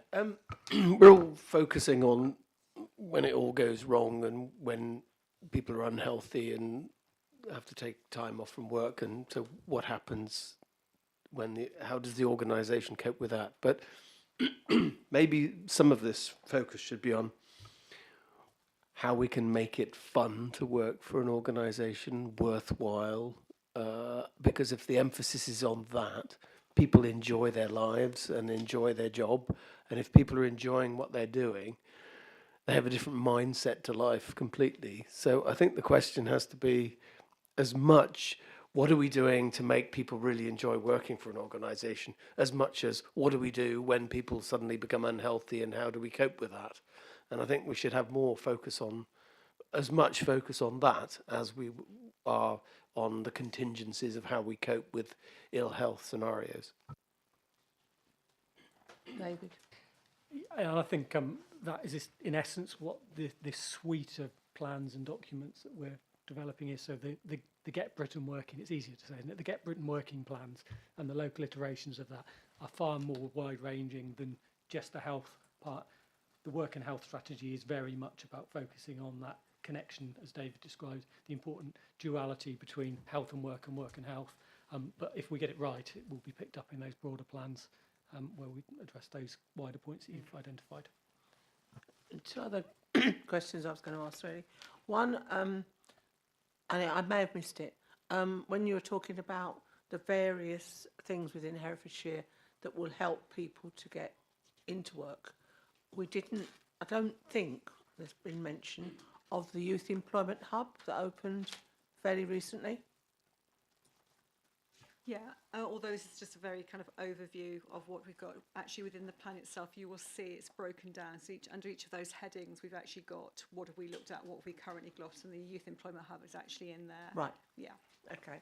And then with the talk Wellbeing, which I get very confused about because of talk community, I've seen it. It came to a fete that I was at. It says that it has attended 54 workplaces. How does it determine where it's going to go? Is it invited, or does it just force itself upon them? To answer that question, should we go on to Gillian's slides, which are the last few slides, which may answer some, and then we'll talk about work well and workplace health checks in that. So Gillian, maybe you can answer that question as you go. Absolutely.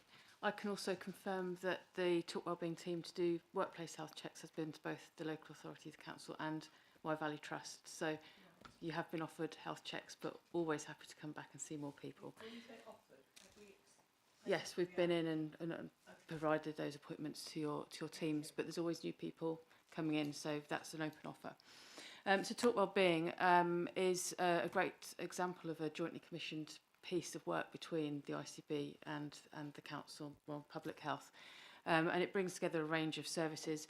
We called ourselves Talk Wellbeing because we recognised how strong Talk community is, and with that community development part, and actually to stand alongside that to bring the wellbeing element worked really nicely. So that's why we did it. It was purposeful, recognising the Talk community branding. But Work Well, looking at that.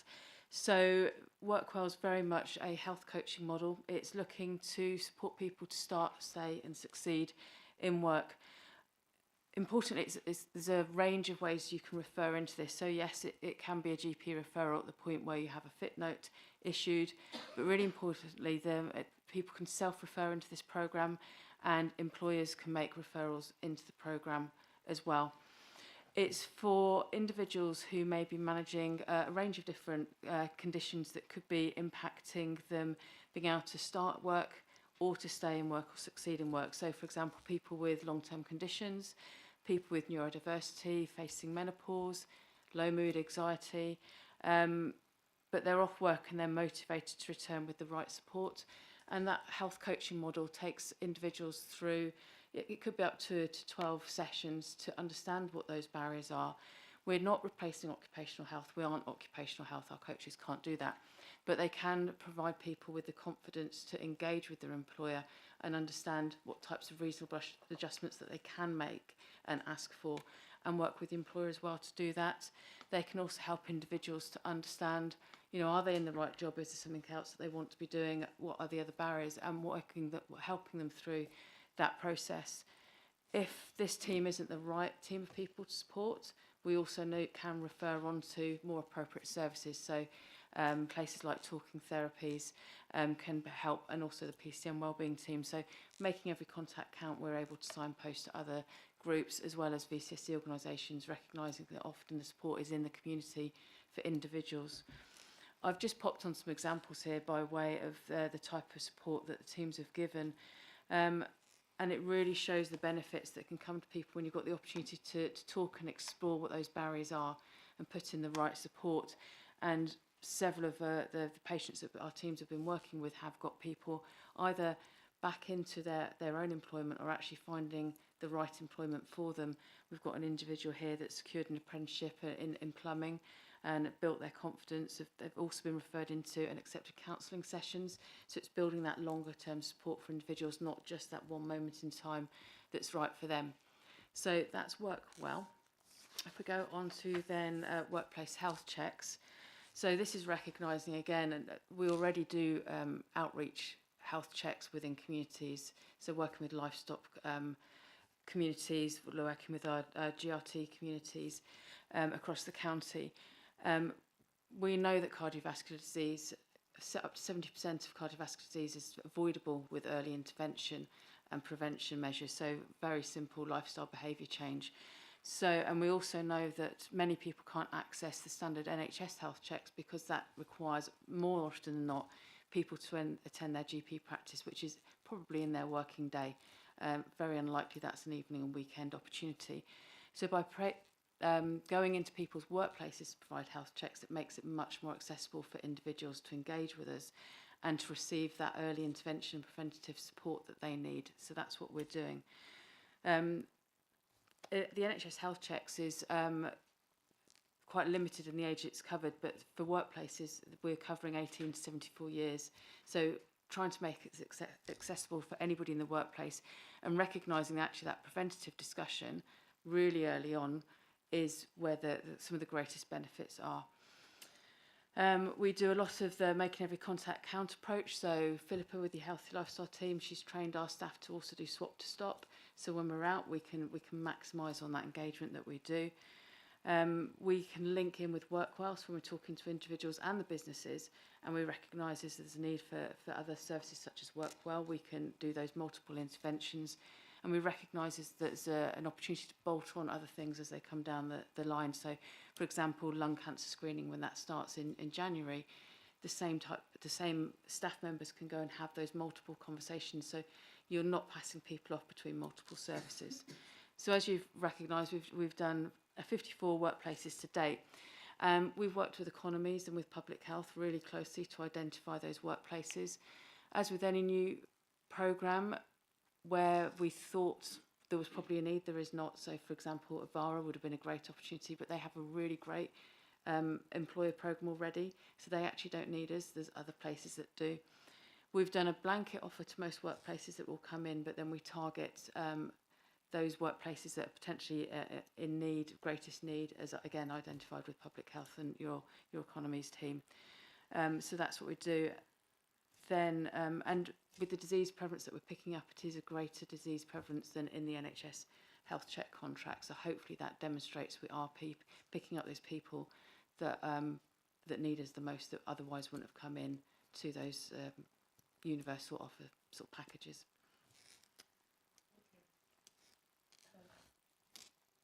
Just a quick question. You obviously in here say that you concentrate, particularly focus on employees in rural and agricultural manufacturing, etc. We do indeed. We go there regularly.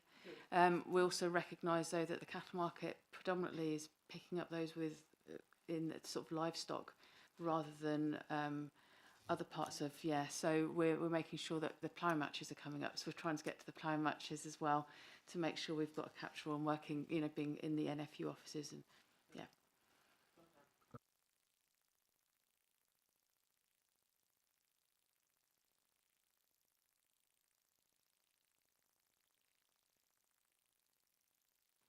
Just again, when I was reading this, you think places like Echo, who work in terms of employment and disability, and HFOS, who are doing UK SPF funding at the moment, are they connected and part of the discussions? Yes, they are. They've been involved in the consultations, so we work quite closely with HFOS and Echo, and they've been inputting information into the plan that we've used.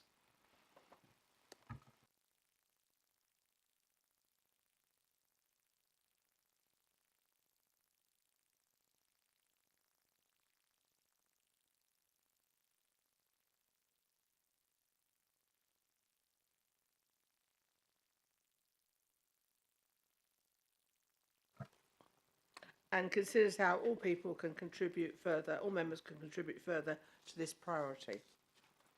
Do I have a proposer? Hilary. Seconder? I'll second it. All those in favour? Anybody against? No abstentions? Thank you. So we now move on to item 11, which is a bit of a large document. So, it is the Herefordshire Pharmaceutical Needs Assessment 2025, and I'm going to ask Ryan Davis, Public Health Training Specialist Registrar, to present the report. Thank you. Thank you very much. Good afternoon, everybody. Yeah, I'm Ryan Davies, Public Health Registrar. I have just finished a very enjoyable placement at Herefordshire Council, during which time this was one of my projects. So this is the Pharmaceutical Needs Assessment for Herefordshire 2025. As Councillor Gandhi said, it is a meaty document, and I'm going to try and distill it into 5 minutes for everybody, or sort of 6 or 7 slides, which you'll be very grateful to hear.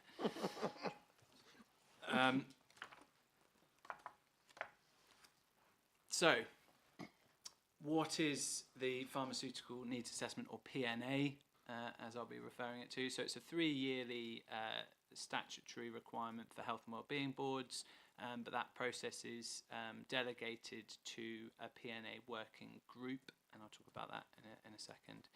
And the aim is to effectively, like all needs assessments, review what the current state of services are for pharmaceutical services to that local population. And then it's used for twofold. One, for making commercial decisions on whether new pharmacies open, should a gap be identified, or to guide commissioning decisions should a gap for services be identified. And the last one was published in October 2022. This one due to be published 1st of October 2025.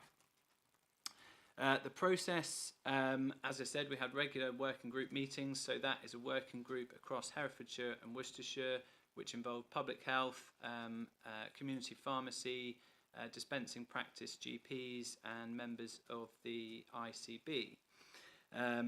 Then we did a series of engagements, so contractor questionnaires, so out to community pharmacies, and to dispensing practices, so GP practices in rural areas that dispense medications, and also to members of the public.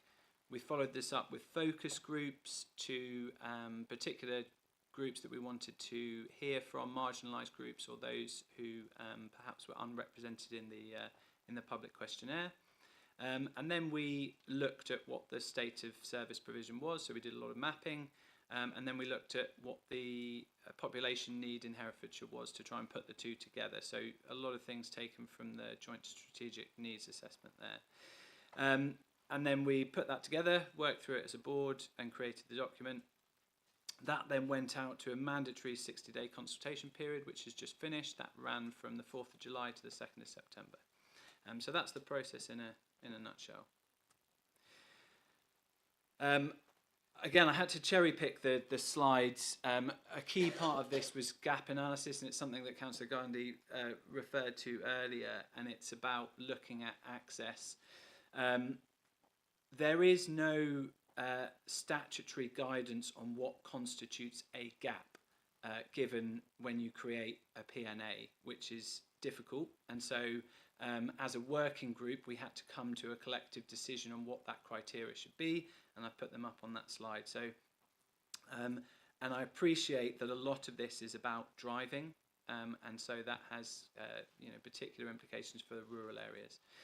But the agreed criteria were that most residents should be within a 20-minute drive of a pharmaceutical provider during normal working hours. So that includes both community pharmacies and dispensing practices. Most residents should be able to access a provider within 20-minute drive in the evening and on Saturdays, and that is extended for 30 minutes for rural areas. And then most residents should be able to access a pharmaceutical provider within a 30-minute drive on a Sunday, and that was extended for 40 minutes for rural areas. If you look at the document, I have mapped it out for public transport and for walking as well. However, after much debate back and forth with the working group, that was not considered a core criteria. And so by those measures, there were no gaps identified, and that's for essential services. The picture that you can see there is the coverage of areas within Herefordshire that are accessible within a 10-minute drive within normal working hours, which is most places. And if you extend that to 15 minutes during working hours, that's 100% of the population. So actually it's pretty good, albeit that is by car. And by public transport or by walking, that is significantly reduced, although still not too bad. Again, I refer you to the tables in the actual document. In terms of conclusions, the headlines are, this was done 3 years ago, it was repeated now. We have the same number of pharmacies in Herefordshire, so we have 27, and we have just 10 dispensing GP practices, albeit 3 of those have multiple branches.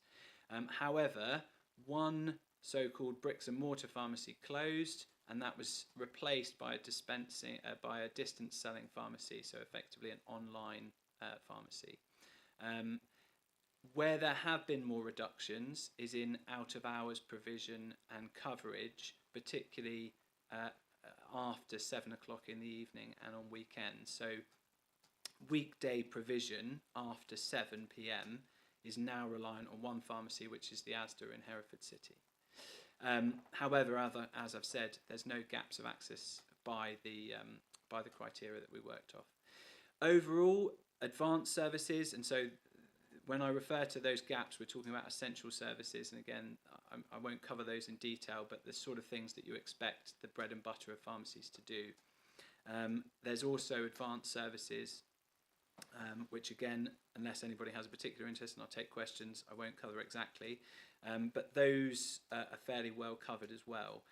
But there are some specific geographical variations where certain advanced services are or aren't offered, and particularly you see that sometimes between more deprived and affluent areas, and there is certain differences between PCNs, which is what we looked at predominantly as our sort of comparators.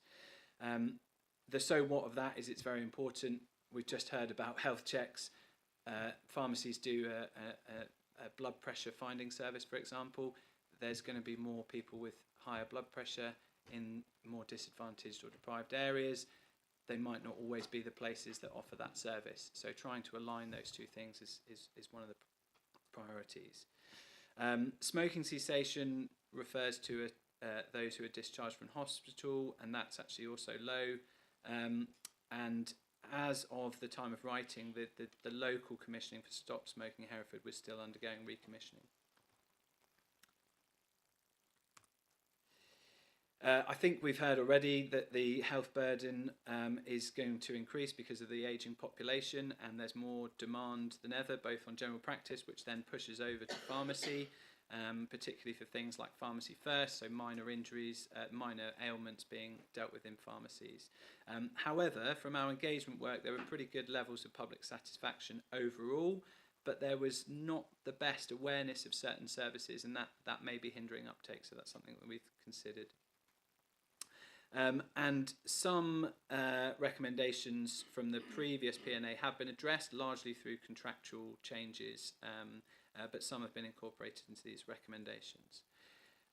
So, recommendations, the first 3 are shared across the ICB and the remainder are specific to Herefordshire. So, One of the key things was increasing public confidence and awareness of uptake of services, particularly Pharmacy First, which for those people who are not aware, that's a minor ailment service to try and take pressure off GPs, treat certain things like urinary tract infections, sore throats, etc. in pharmacies rather than in general practice.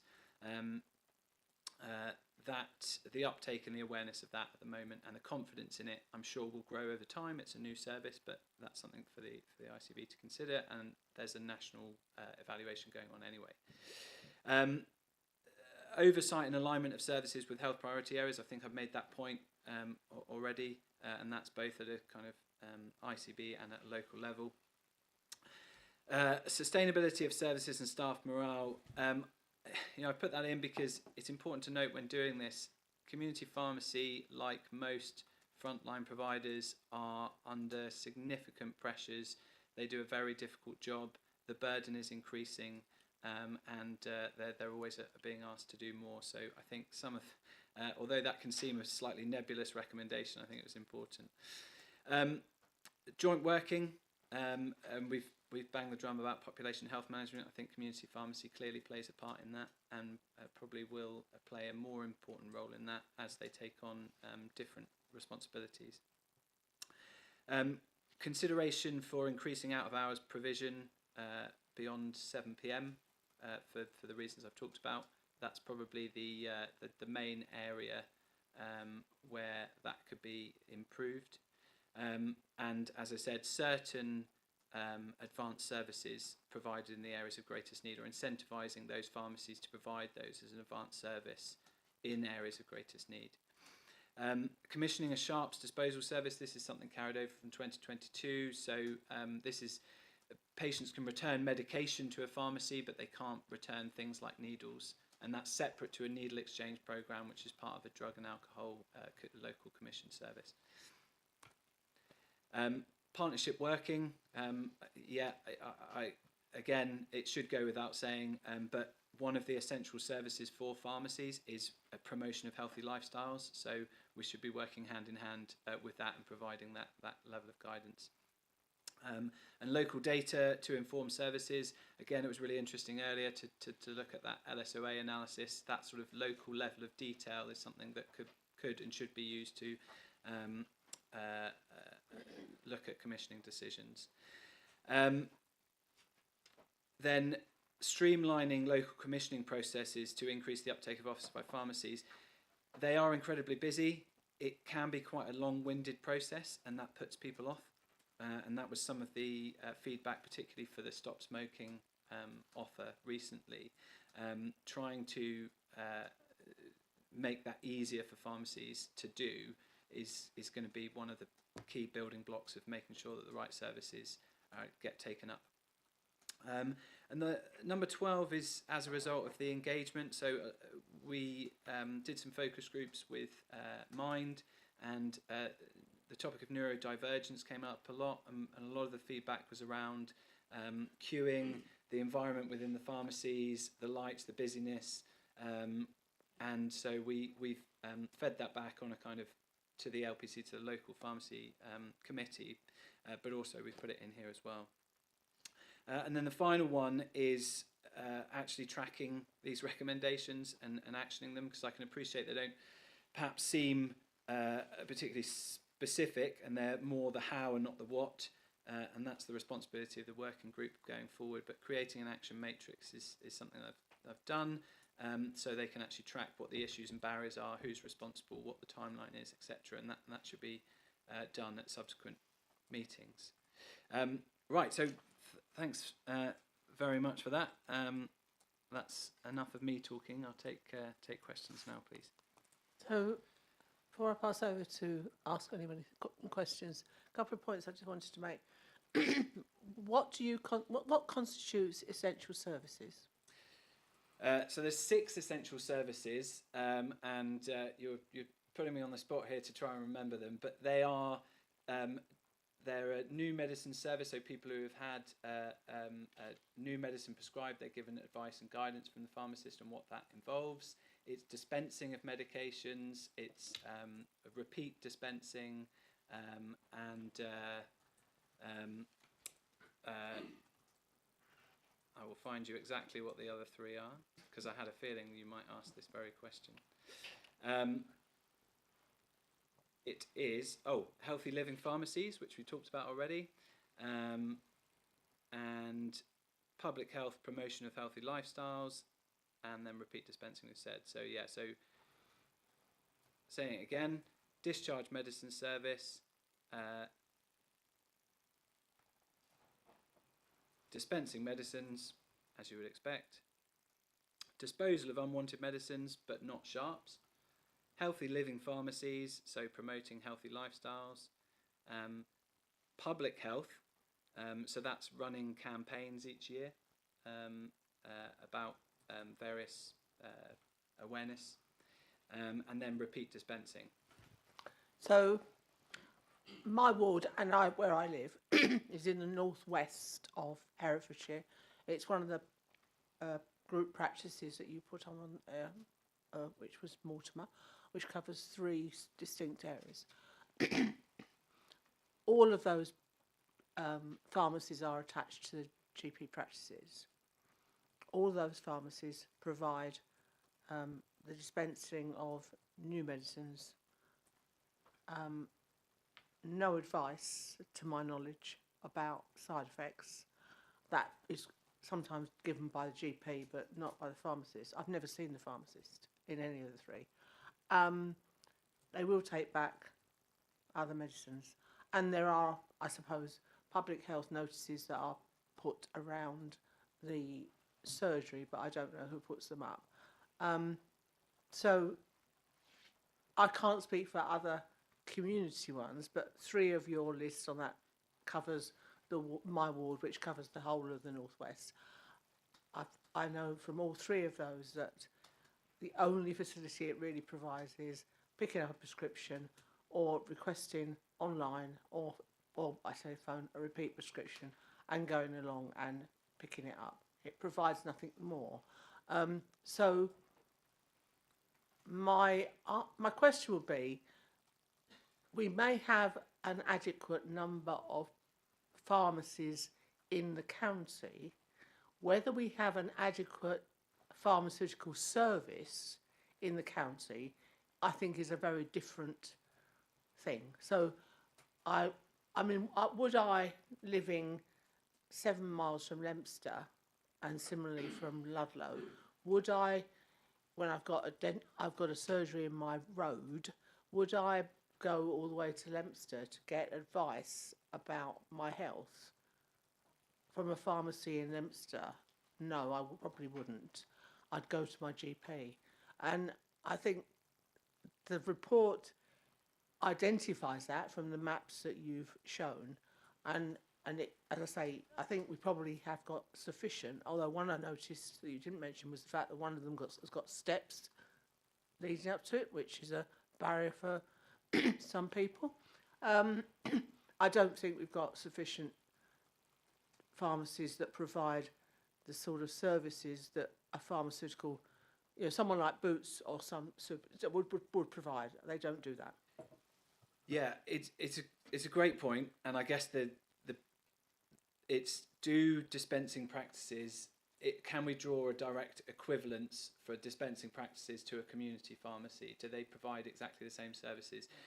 The assurance is that they do, but your comments and feedback is that they don't. And I think one of the reasons we didn't put some of the advanced services in, for example, like Pharmacy First.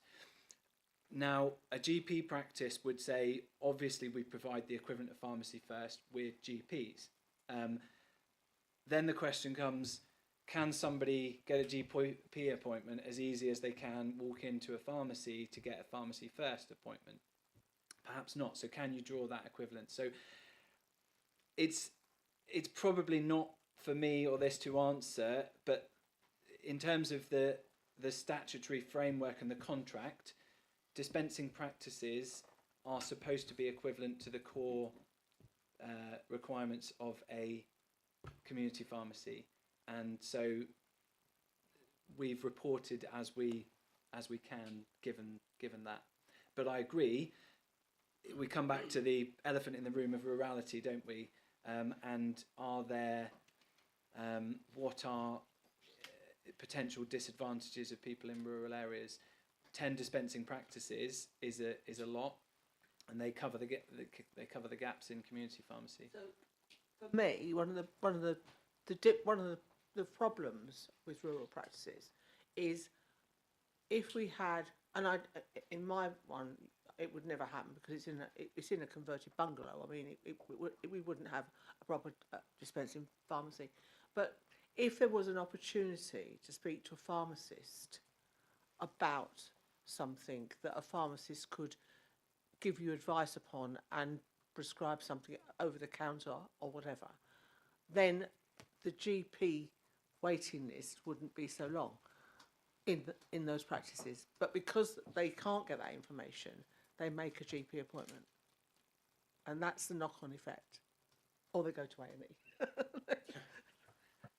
Zoe. Which leads me on very nicely to a point I was going to make in terms of, I think it's an excellent piece of work that tells us the state of play of where we are at the moment. It's a statutory duty that we have to have this and have regard of this every 3 years. And I think a sort of massive thank you for Ryan. It's a very comprehensive state of play for us in Herefordshire. I agree, there's those concerns about actually what could be better and what could be better at a local level. And I do think this plays back to the conversations we had earlier around neighbourhood health. And actually this tells us what things are like in terms of pharmacy at the moment. And as we start to develop those conversations and understanding around what we want around neighbourhood health that keep people out of A&E, keep people out of doctor's surgery as well, I very much know that we'll be looking to this document as well to help us with that. Yeah, I mean, I just re-emphasise Zoe's point. Really, it's a critical thing to get this built into the neighbourhood health work, because what we know, these providers are private businesses like GP practices. They will deliver the services that they're paid to deliver, and the contracting framework for dispensing practices is slightly different from the contracting framework for community pharmacies. So therefore, if it's perceived that there's a better model of commissioning a service that will resolve the overall challenge, then it would be absolutely right for that community in that development of that neighbourhood plan to come up with that solution. And then for the ICB, as the commissioner of these services, to take that local work and develop it into a set of commissioning intentions and then procure the services in accordance with that local need. So you've identified a challenge. My ask would be for the work on the neighbourhood health plans to start looking at that particular local issue, and then at some point in the future, when we're developing future commissioning intentions for this, we should take account of that in how we take things forward. The challenge always is in these things, there is a defined set of pot of money that we can use, so anything we commission more of there, we commission less of somewhere else, because we're not sitting on a surplus that we can spend on this thing. But that just comes down to prioritisation, and the best place to prioritise that, I think, is in the local, or get the intelligence is in the local neighbourhood plans. Thank you, yes, and thank you to Ryan for a comprehensive report. I'm going to ask a question you might not know the answer to, but and it's my ignorance, but I don't walk around in my daily life trying to fix the health service or understand it. Well, I do here, but just in my daily life. So I'm going to prescribe you an anecdote, and I've got in mind people, rurality, and getting access to their medication. So if you go into Bromyard and you go to see the GP, David might know the answer to this one. You see the GP and they prescribe you something, so then they press a button while you're in the room, and then by the time you've walked to the pharmacy, the message has got through, so long as they've pressed return a couple of times, apparently. So you walk from the GP surgery to the pharmacy, and then you get your prescription after waiting for 5-10 minutes whilst they box it up. But a repeat prescription, because you can never get through to the phone, so you go to the surgery, and then they say, oh yeah, okay, but you don't speak to reception, you speak to the dispensary. So there's a dispensary there with loads of drugs in the background, but you can't access those drugs there. You've got to go to the pharmacy down the road. So I don't understand that. but then they say, yeah, we'll press return here and it'll be ready for you at the pharmacy in 3 working days.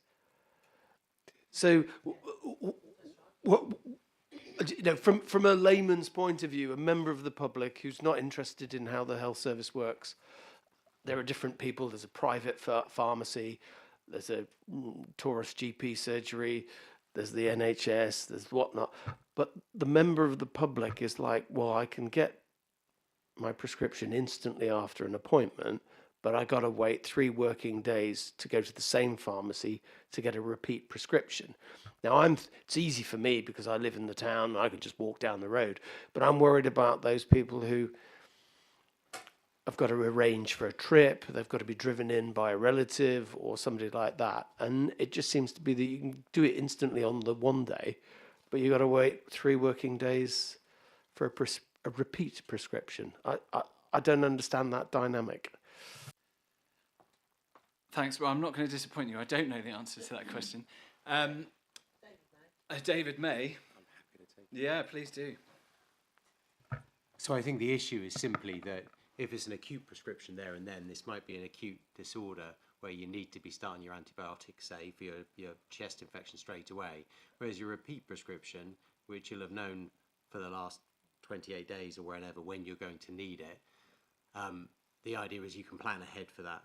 And so ultimately, I mean, what would be what would be the better solution? 1.5 days for everybody wouldn't work at all. So the idea is it's just prioritization, isn't it? They're always prioritizing the acute stuff, the stuff you've literally just seen that might be a pressing health need.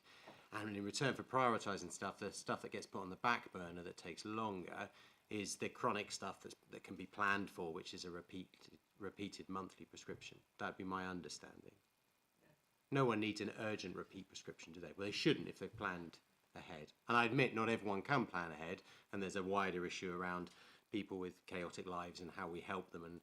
But generally, if you've got a monthly prescription, you can plan ahead, can't you? So that shouldn't edge out the acute prescription for the person who's woken up that morning with a nasty infection. I think the problem.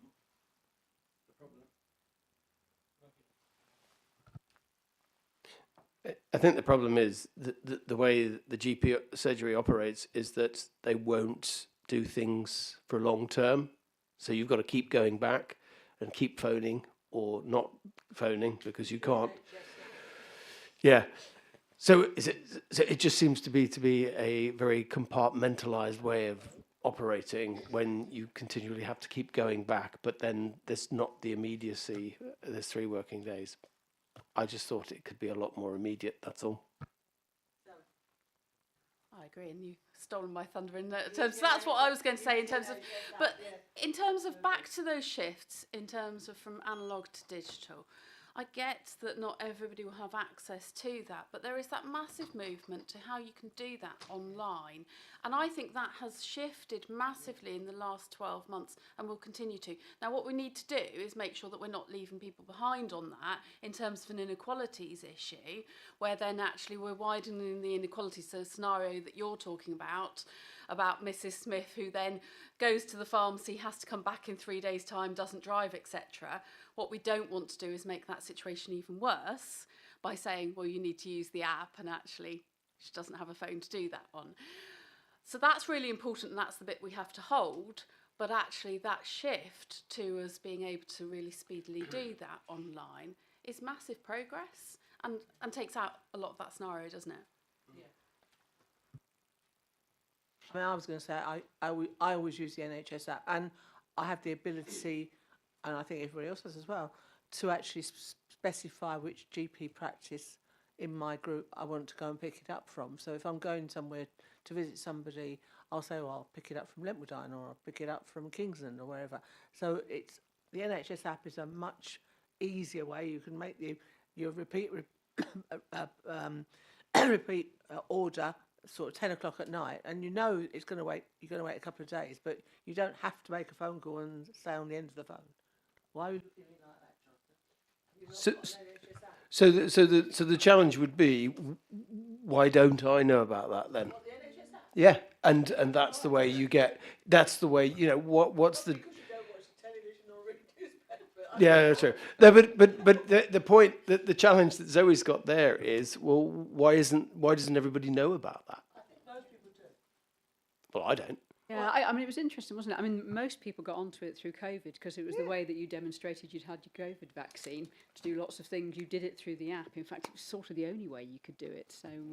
So yeah, a huge amount of the population got onto the app then, but you obviously passed you by. Blue on the second line NHS app. I think the general Chair, I think the general point is, if organisations don't promote these things, then it's not as fluid and as streamlined as it could be.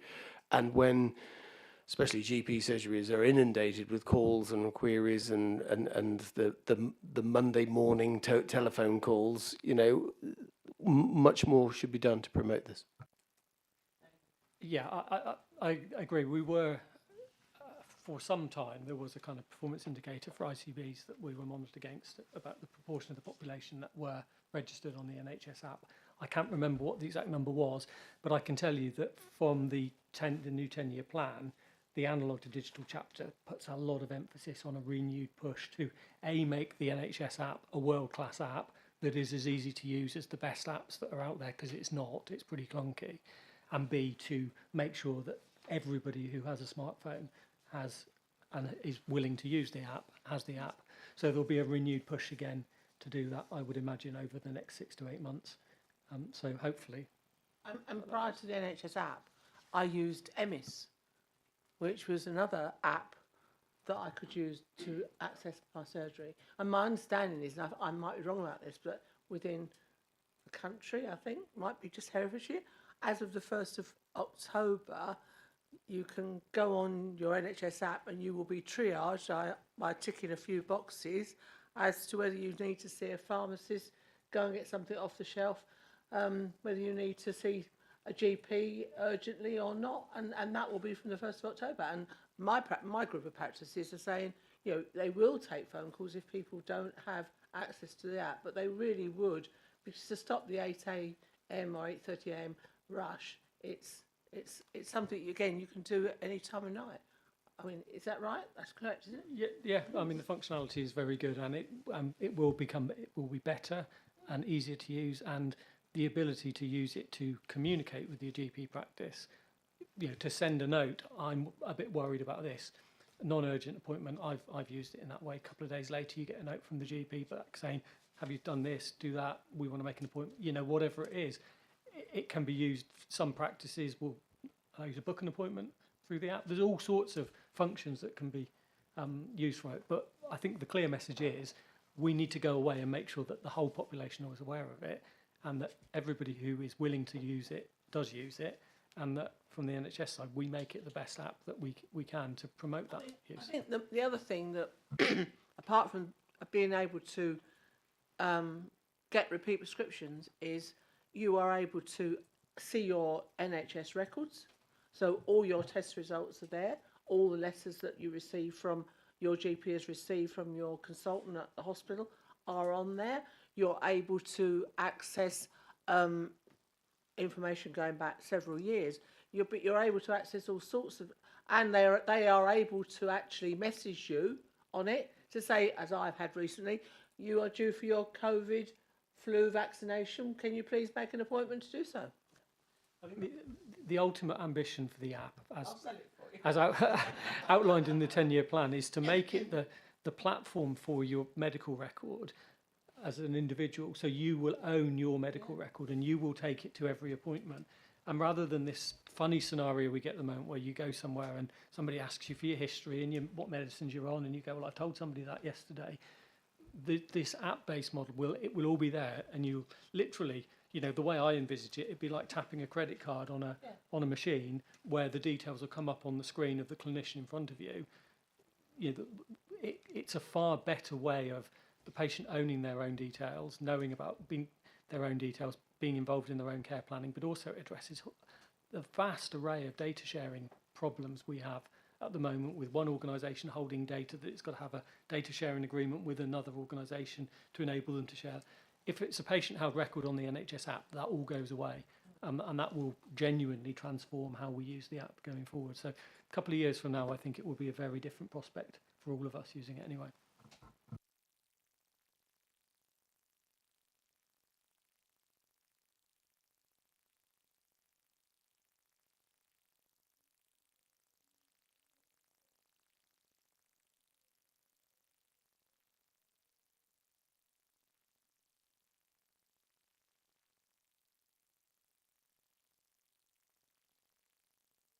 Right. Is there any other questions? No? Well, thank you, Ryan, for that really comprehensive report. I mean, it is quite a lot of read, but it's a really interesting, some of the stuff that you've put in here, particularly some of the maps about distances for people to go and what services are available. So we now go to the recommendations, which is to note that the Pharmaceutical Needs Assessment Draft Main Document, Appendix 6 and its key statements and recommendations, note the consultation report and approve the P&A for publication on the 1st of October 2025 in principle, with final approval delegated to the P&A working group. Do I have a proposer? Christine. Seconder? Kevin. All those in favour? Thank you. We now move on to item 12, which is the Better Care Fund Q1 report, and this is going to be presented by Hilary.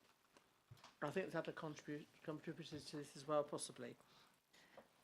Yes, thank you, Chair. So this report provides the Q1 report on the Better Care Fund plan for 25-26.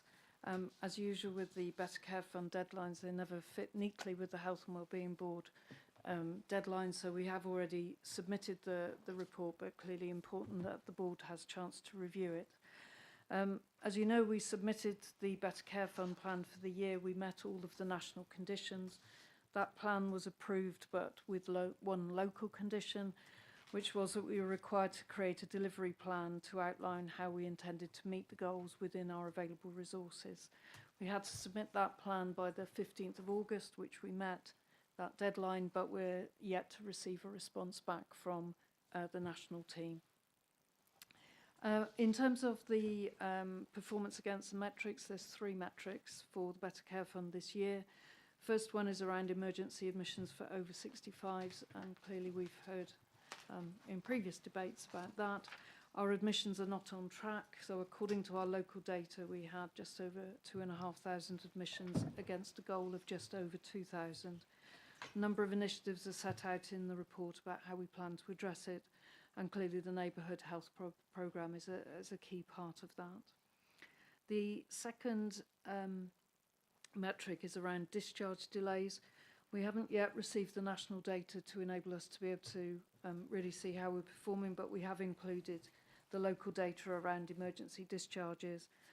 We are seeing promising progress in terms of Pathway 1 discharges, and we're doing some investment in therapy to support that. The third metric is around long-term admissions to care homes, where we're seeing really positive results, and you'll see that we're performing well below the target, as in positively below the target, and really does represent that kind of whole system approach to supporting people at home rather than in long-term care homes. In terms of financial overview, at Q1 we're showing an underspend, in the Better Care Fund, but there is within that clearly overspends and underspends are offset within, and we are seeing pressure in the discharge services because of spot placements, but we have a strong focus on that. Clearly the risks remain around meeting the national metrics. We know we have rising demand, which we see across the piece. There are a number of mitigations in place. We have monthly performance monitoring, and we are looking to constantly review and refine our service models to meet that. So really the recommendation to the board is that you will retrospectively approve the Q1 report and note generally that work's ongoing around integrated health and care provision through the Better Care Fund. Happy to answer any questions, Chair. Does anybody have any questions about this particular item? No? Does John or Marie or Nicola want to add anything? Nothing for me, thanks. Yep. No. Okay then. The recommendation is that the Better Care Fund 25-26 Quarter 1 report and Appendix 1 submitted to NHS England be reviewed and respectively approved by the board, and the ongoing work to support integrated health and care provision that is funded via the BCF is noted by the board. Do I have a proposer? Jonathan. Seconder, David. All those in favour? Any against? Any abstentions? No. Thank you very much. We now move on to the work programme. We've got the updated work programme. If we look at the December one, we obviously want to put in there the health and wellbeing strategy. Apart from that, is there anybody that wants to add anything in there or thinks that is there anything that should be taken out? No? It's a shorter agenda than this one, and this one's we've got through actually. Yes, Jane. Yeah, I mean, I would hope that by then the neighbourhood health will have a so quite a lot more work will be done. Yes, so that'll be in there it would as well. be reporting. Thanks, Jane. Okay. So, can I have a proposer and a seconder for the programme as it stands? Jane proposed, Christine seconded. All those in favour? Right, thank you. That's the end of the meeting. But before we leave, I don't think we can do so without thanking Jane for all the work that she's done as Vice Chair of the Health and Wellbeing Board, but also Chair of the One Herefordshire Partnership. She's done an absolutely amazing job. She also stood in for me when I had my car accident last time round. And we're really grateful, and we hope you have a really, I suspect, very active retirement. I shall look forward to seeing you on the television doing around the world sailing or swimming or something. You're bound to be. So, yeah, rowing the Atlantic. So, just a small gift in recognition of the things that you've done. Oh, thank you. Thank you so much. And thank you for everything you've done. Thank you. Thank you. That's really, really, really kind. And of course, I've absolutely loved being in Herefordshire for the last 9 years. But also, whilst I'm here, Sarah Shingler, who's replacing me as Managing Director at Wye Valley, is on the screen, and she'll be joining you next time.